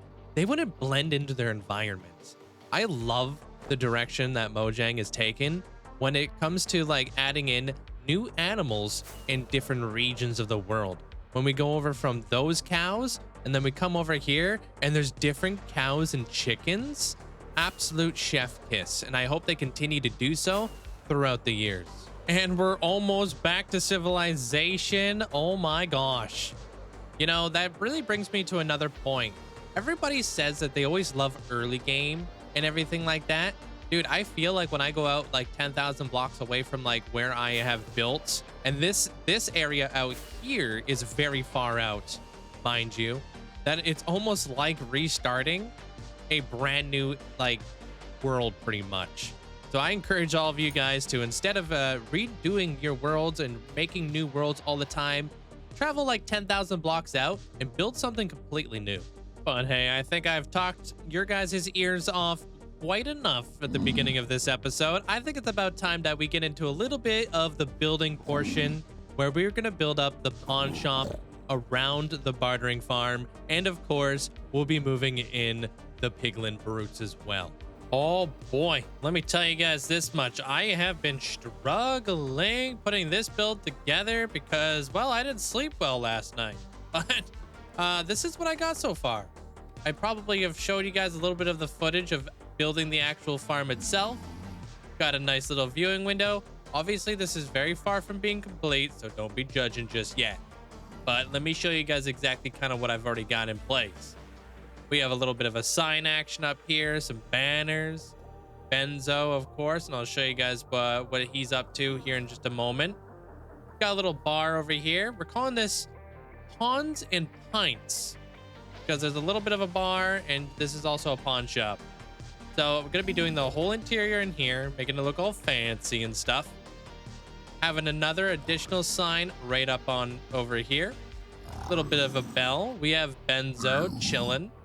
And of course, I have a metric ton of all the resources that I've been gathering up. But let me show you guys exactly what I've been referring to by the whole pawn shop thing and what Benzo's role in this whole thing is. And also where Brutus is kept as well.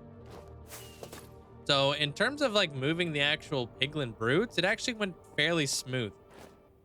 Nothing, no big issue there. Oh, also, don't think I showed you guys this. This is the fog effect. I haven't added any of the detailing yet. I will do all the mossing and all that type of stuff like we did up there. But the concept here, we're supposed to roll up, take our gold over here, say hello to Benzo over here. I almost called him Brutus. Would have been angry on that, but he's, let's be honest, he's always angry. Give him tons of gold. I might have to turn him down a little bit because he's a little bit loud. Send off the minecart. Let the minecart do its thing, as I've shown you guys obviously before. That's just going to go fill up the whole system. And then I can click this button right here. Bet you didn't know I had a button there now, did you? Super hidden. Very sneaky. And then that starts to spit out all the gold over here for the piglins to basically trade away. But oh boy, you guys want to see some crazy loot action? Let me fly up here real fast. So this is where Brutus hangs out. What's up, Brutus? This is the auto sorter that I showed you guys previously. Well, let's just say I probably am not going to have to worry about gravel for quite some time because I have filled up all of these shulker boxes down here, and I have a lot more to come. So we're pretty much set up for the gravel. This is all full of blackstone as well, and this I guess is just a random box. We'll just plop that there as well. Fly back up here. Check out all this loot. So I've only traded about 5 shulker boxes of gold so far.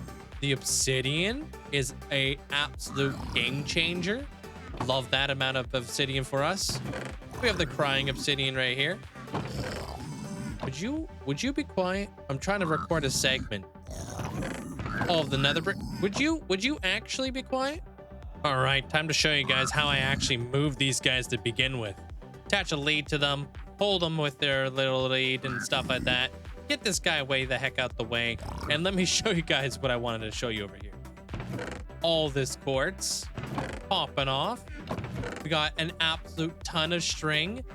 Thankfully, I can now make lots of candles, and we're kind of moving on to the next one. Tons and tons of leather. Are you kidding me, dude? Think of all the saddles we can make. Oh my gosh. Fire chargers coming in here slowly, dried gas and all that kind of stuff. And it looks like over here, we have a bunch of stuff going into the trash. And of course, don't worry, because I have been farming the wither skeletons as well, going upwards to almost 520,000 wither skeletons slain so far, which really has me thinking whether or not we actually will be finishing off this project at 600,000, because I think we will. Anyways, I want to show you guys a little bit of a bird's eye view over here. I think that this fog effect really breaks up this entire area, but I'm going to reiterate something real quick. So remember, everything is a work in progress. Nothing is fully complete. Like this little roof right here. This isn't complete. I need to finish this thing already. Dang it. I keep forgetting to do this. I need to get rid of this redstone dust, and I need to actually finish this. Anyways, I need to stop flying over that so you guys can stop seeing that. Anyways, like I said, we're going to be building bridges here.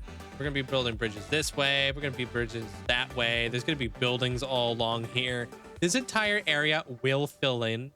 This area will also be built up over on this side of the city as well. So we'll have like another kind of like retaining wall coming all the way down here, except this retaining wall will probably be a little bit different because of course the beacons themselves are like kind of in a really stupid spot over here. But like I said, you guys get the point. The entire like point of this whole build is supposed to be like multiple different Y values. We got the lower bit, we got the medium bit, we got the upper medium bit, and then we've got the mid bit, and then I'm out of bits basically. But quickly, the one thing I'm really looking forward to when we're done doing this build is not having to deal with this freaking shulker monster anymore, because oh my god, I literally like, why is this even here? That's empty. I can't find anything out here, dude. Oh my gosh, my life has been turned upside down, and I can barely like, what is this? I've just basically lost all sense of like organization throughout this entire project, and that happened honestly a lot more quicker into this project than I would like to admit. Now that I'm done complaining, let's get back into the build so I can finish the whole front facade here. This green little leaf thingy, I'm thinking about making like a really nice like little billboard, all that kind of stuff.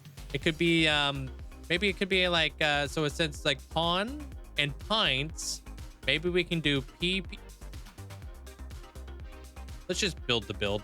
So clearly I went with a little bit more of the abstract approach when it comes to the sign here, because my original idea wasn't going to happen, especially for a family-friendly channel. Anyways, we got Benzo out here. He's just hanging out, doing his thing. This is where I trade up all the gold. I still need to do a little bit of this whole area. I need like a doorway to get back there. That needs to happen. But you know what else I've done besides building up this building over here? I've also started to do a little bit of the alleyway down here. This was a little bit of a weird one to do because not everything was 100% like centered. I do need to set up some item frames so I know exactly what's what. I'm going to do that right now.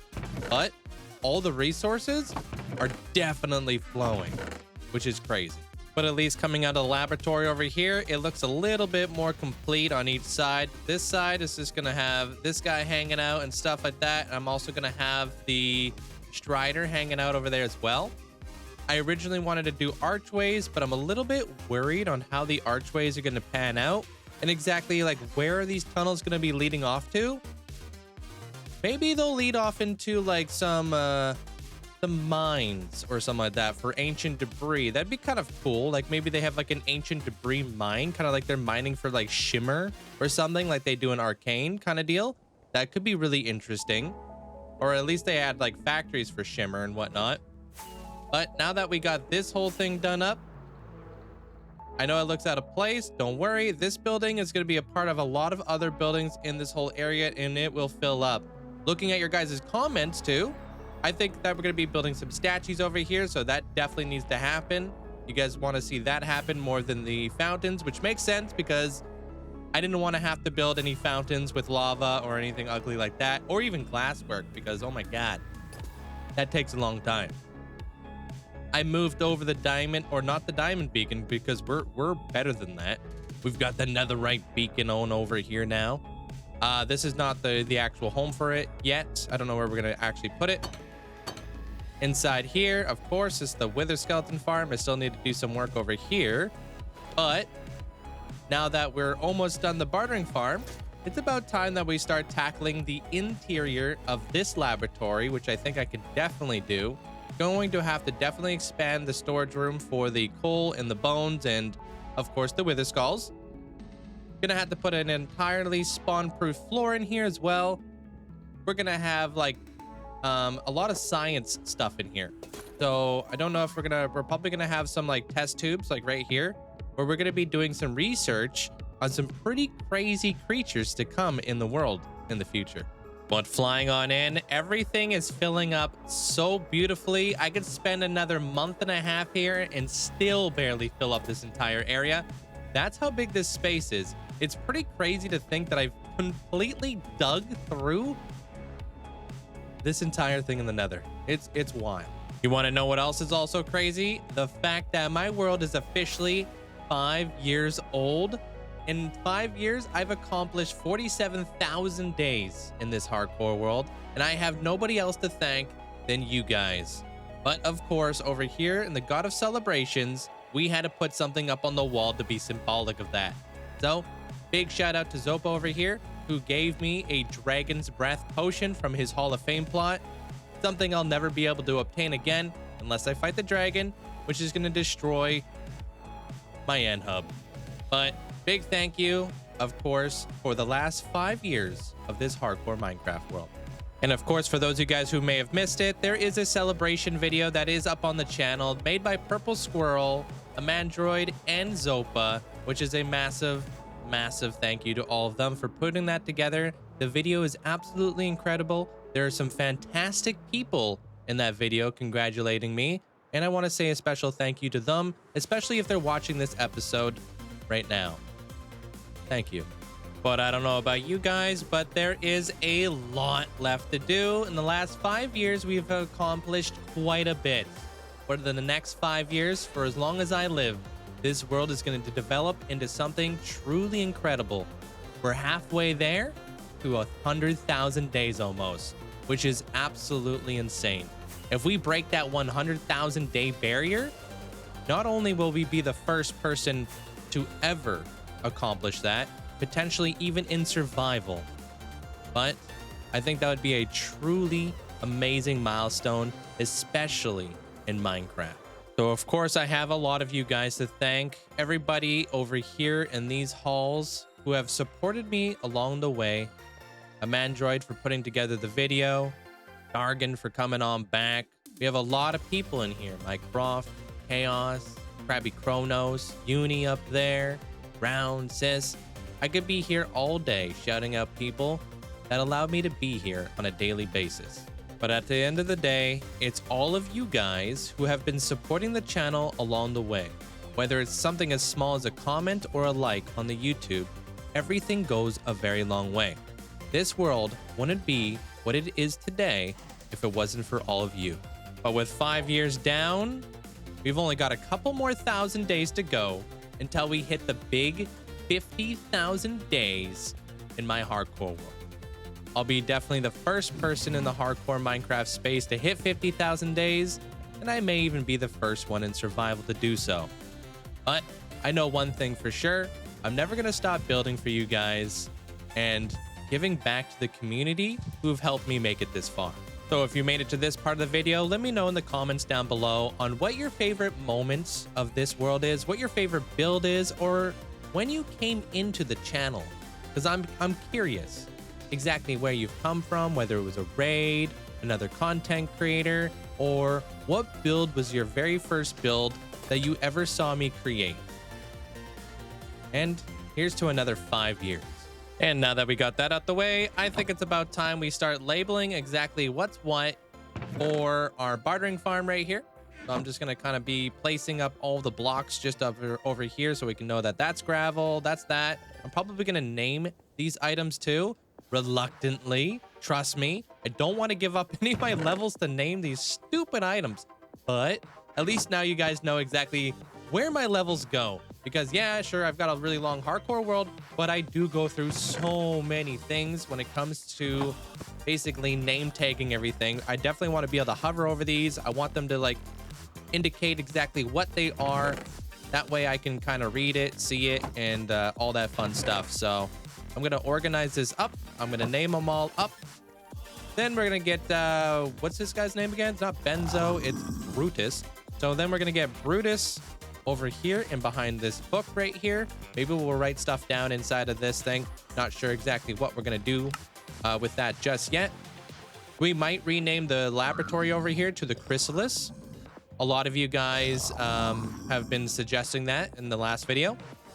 And then we got to get Riff Raff, wherever the heck Riff Raff is, a little bit of a spot right here so we can kind of like guard the entrance and stuff. But I'm going to continue to keep doing this. Just kidding. Riff Raff is actually going up here. Get faked out, nerd. He's actually going to protect Benzo over here at the bartering farm and do his thing. But now that we've got a lot of this sort of stuff done, I'm going to start working on the interior of the Chrysalis over here. And I have a little bit of a design going on in here that I'm kind of playing around with, and it's supposed to be like a moth, you know what I mean? I'm really trying. I'm trying here, all right? Anyways, I want to get the walls up in here. I got a little bit of the ceiling in place. I've got the desk that's going to go right here. And then we're going to have Amanda. She's going to have some big, beautiful butterfly wings and stuff like that as she's gone through the metamorphosis and stuff. I'm probably going to extend this rooftop out here. And I'm definitely going to have to split up this interior into 4 different interiors. That way I can completely hide this whole deal back here. So yeah, wish me luck. Well, this is definitely feeling a lot more like a laboratory now. Check it out. So behind us, we have the desk right here. A little bit of little bits and pieces of detail along the way. She's got all kinds of like little jars just kind of hanging up on the shelves over here. Made this little piranha plant using some armor stand magic. Don't worry, I'll link the mod in the description down below if you guys want to do these really, really cool things. And of course, I know I'm going to get asked this, but this is a custom data pack from the Wandering Trader that is made for me every single month by actually Amanda or some of my moderators, but mainly Amanda right now. Over here, we have the custom cosmic whale thingy bob. Anyways, I think this guy is super cool. He's inside like a bigger giant stasis chamber, just kind of being studied. I'm going to have a nice little lectern right here, and we're going to be studying him. Little angler fish right here, looking really cool. Love it.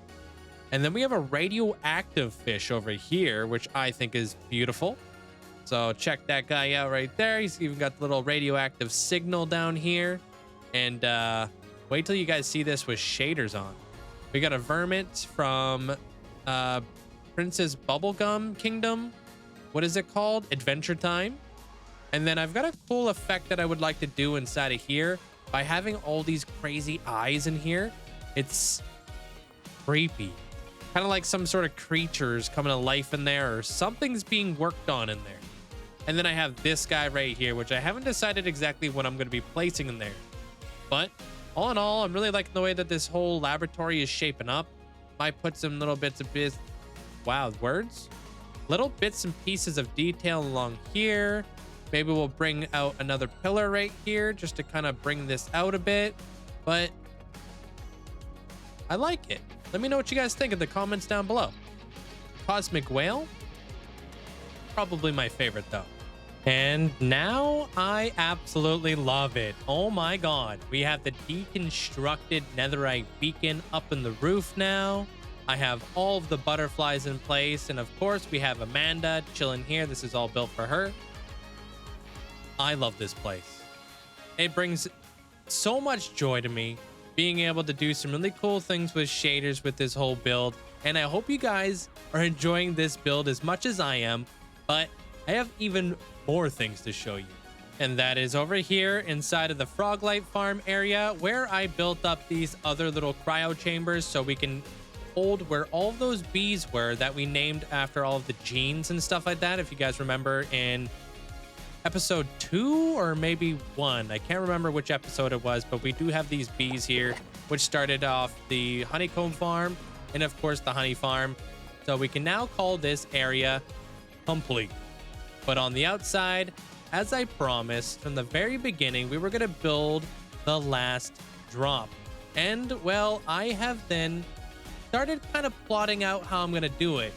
And check it out with shaders. Gorgeous, huh? So what I've decided to do was to do the eye from the last drop, but I also added in the purple shimmer on the inside to be a little bit symbolic of Jinx when she gets like that purple in her eye right before she's about to kind of go wild, if you will. Turning off the shaders, I'll give you guys a bit of a closer look on what I'm kind of planning to do on the inside of this tavern. I've got a little bit of it laid out. I have some doors in here, some door handles. I've been putting in a little bit of pillars. These are supposed to be distillers. I still have to do a whole wall around here, maybe add some windows so we can look out. Maybe add a window over here as well. But this area right here, this is going to be like the actual bar. We'll have bar tables or stools. We'll have a couple tables back here just so people can kind of sit down and relax. Originally, I was going to add it into like this section right here so we can like enter through there, but I think I'm actually going to take this pathway and continue to keep going that way with it. That way, when we expand that way, we'll at least have the bridge work done too. On the topic of expansions, well, I have finally fixed up the very end of the corridor. Now tell me, does this beacon chandelier kind of resemble like a bat or something like that? I think that's really cool and very symbolic of Motham City to come, but that's not all. Once we drop down, we go through the darkness and boom, we're met with a very gorgeous view of Arc Labs. Basically perfectly framed within here. And as we walk through here, it kind of creates a whole nother level of immersion. But I also built a little cheeky parkour heart behind us as well. And on a bit of a side note, I want to personally thank each and every single one of you guys for the immense amount of support throughout this project. The YouTube channel has been doing phenomenally, and I just want to say thank you.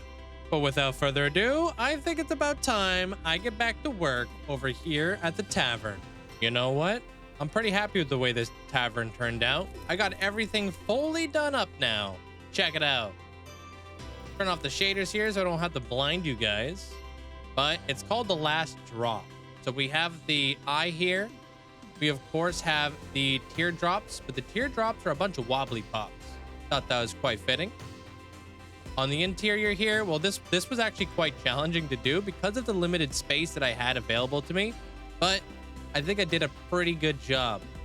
We have our distillers right back here, a couple paintings up on the wall just to kind of take up a little bit of space. Our star employees hanging out, of course. And then just try to add as much detail as I possibly could throughout the build. It looks like I may have forgotten a wall over here. Whoops. But you know what I didn't forget? Blacking out behind the chrysalis and underneath Arc Labs. So check this out. Looking straight up, you don't even see it. It almost looks like the sky blends in with the sky above, since it's all supposed to take place at night. Not only did I do this side, but I did, of course, do every single side available to us. The whole way around the entire chrysalis. Yes, there's still road work to be done around here. Things like what I've done over here underneath the bartering farm. That leads into these alleyways, which of course are going to lead somewhere one day.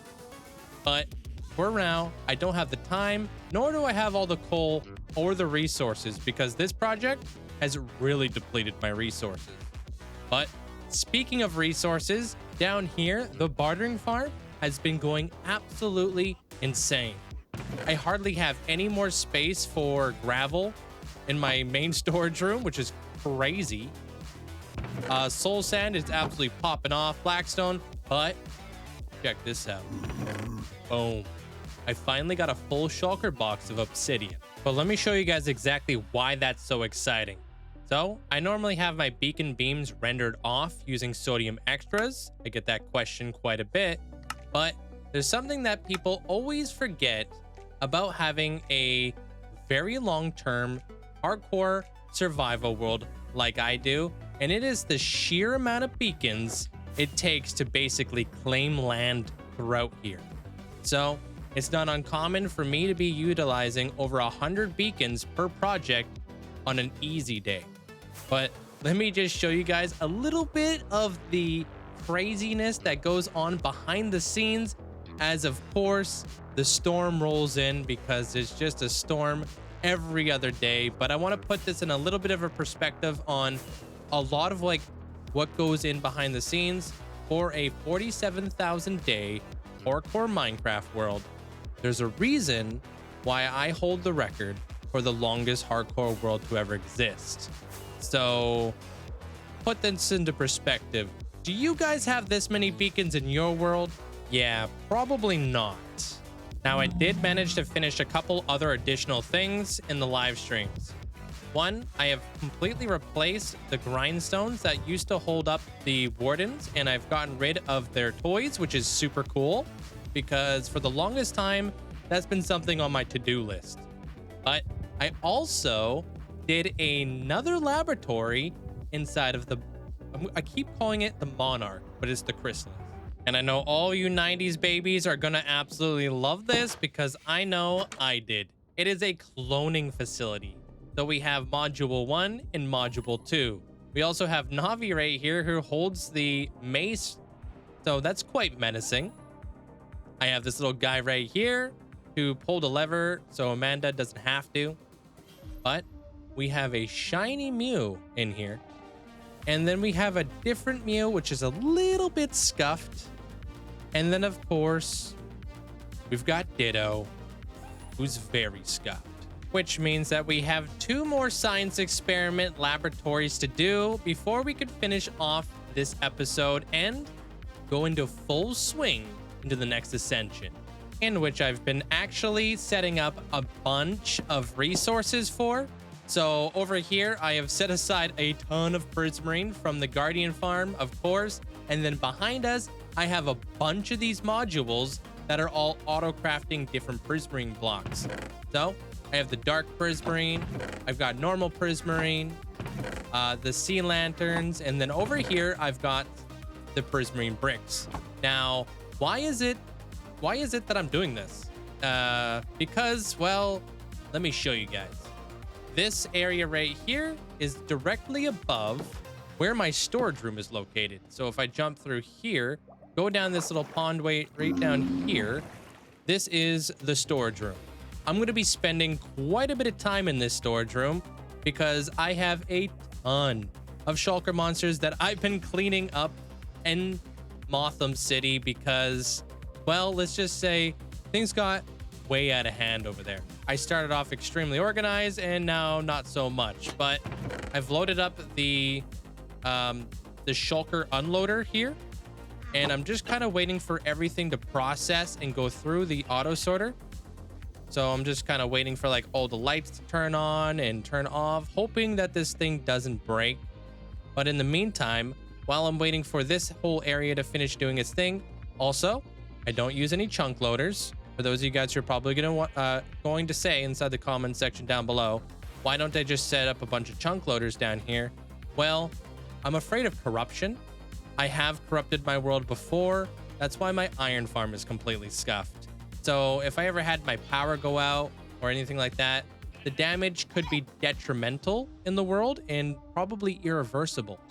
So I tend to stay away from that. Not to mention the FPS. I get a solid 230 frames inside my storage room. So I'd say that's pretty dang good. In the meantime, what I will be doing is processing everything in my overflow. So everything that you guys see here is the stuff that doesn't go through the auto sorter. So we have all of the fundamental building blocks, at least everything that makes sense, you know? if you guys watch the live streams or any of my other YouTube videos, you probably know that I'm constantly changing this storage room. It's going through constant growth. And the lights above, it's just a way to kind of show me that the system is working and that everything is filtering through perfectly, which I don't see any lights on right now. So that's a little alarming, but I may have saw a light turn on over there. Not 100% sure. But while I'm down here sorting out everything, above me, all the prismarine is actually crafting. But that's not all. I've also incorporated into the Nether hub exactly how I'm going to be linking up the next mega build. So coming all the way down through here, making my way all the way out to the basically the bee castle with all the spiders and stuff, right through this very inconspicuous hole over here at the very end. I have started up the next expansion to the Nether hub, which is going to be all the way down here, all the way down this whole corridor, across the way to this basalt delta, which is actually super exciting because there is actually a double blaze spawner over here, which I'm totally going to be utilizing because I'm in need of a desperate upgrade. So you can see that guy and then that guy right on over there. I'm going to get out of here because I almost died there the other day. Kind of tried to remain cool, calm, and collected over on the lives. And, well, on the inside, I was kind of, yikes. But I've set up another portal over here. So if we go through this portal, it's actually going to bring us to the brand new build location, which is going to be where we're going to start the Dragon Queen of the Coral Reef, which I'm thinking about orientating the build this way. That way I can get rid of this whole big blue spot right here, doing a really cool effect. But I'm also going to be building the mega build over here as well. And I'm thinking I'm going to take some inspiration from a lot of Japanese architecture with a little bit of a twist. Gonna have some quartz, gonna have a little bit of Greek inspiration. So we'll see how this build turns out. But it really does feel good actually having a proper area set up for the portal and knowing exactly how it's going to be linking up to the Nether hub. But there's still 2 more laboratories that I need to finish up. 1, what are the effects of mushrooms on cows? Which means that we're going to be doing something to do with mushrooms. And then I have another little one after that. Welcome to the Mushroom Cow Observatory. This is where we're going to be doing some research on the effects of mushrooms on cows. But check it out. I have 2 observation windows right here. This observation window obviously looking in at the mushroom cows and their natural environment. And then right on over here, we have all of the other cows. Cold cows, warm cows, tempered cows. But the idea is that the mushroom fungus isn't able to attach itself to any other cow besides the tempered cow, which I think is pretty cool. We also have a hazmat suit right here. We have all of our brewing stands and little like test tubes and everything, all sciencey and whatnot. Got a little rolly cart right here. You have mushroom bags, and this is a mushroom book where we're studying up on different types of like cordyceps and all that fun stuff. And then right on over here, we have like dirt samples and other potions and books to read up on when it comes to cows, hay bales, scrolls, and then I've tried to make do with the space as much as I could, but I think that this looks really nice, and it definitely looks like an observation area. Oh, and did you notice that I made it upwards to 600 levels that I'm probably going to be losing within the next couple days because, unfortunately, we have to segue into the next big mega build. Remember, this is the regional build. That means that this build is going to be under continuous development for the next foreseeable future. This hardcore world's been around for 5 years now, 47,000 days.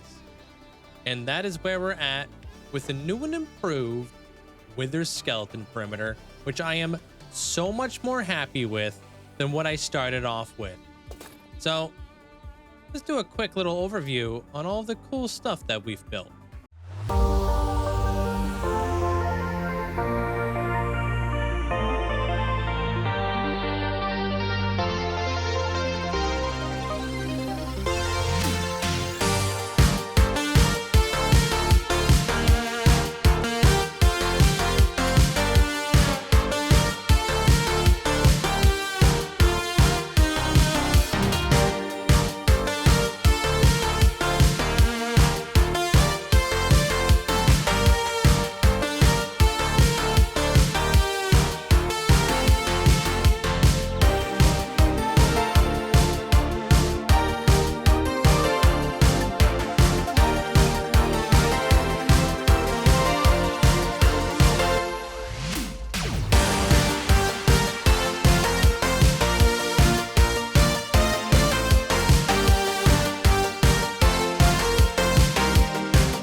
I'm gonna miss that build. I had so much fun building in Motham City, and I hope you guys did too.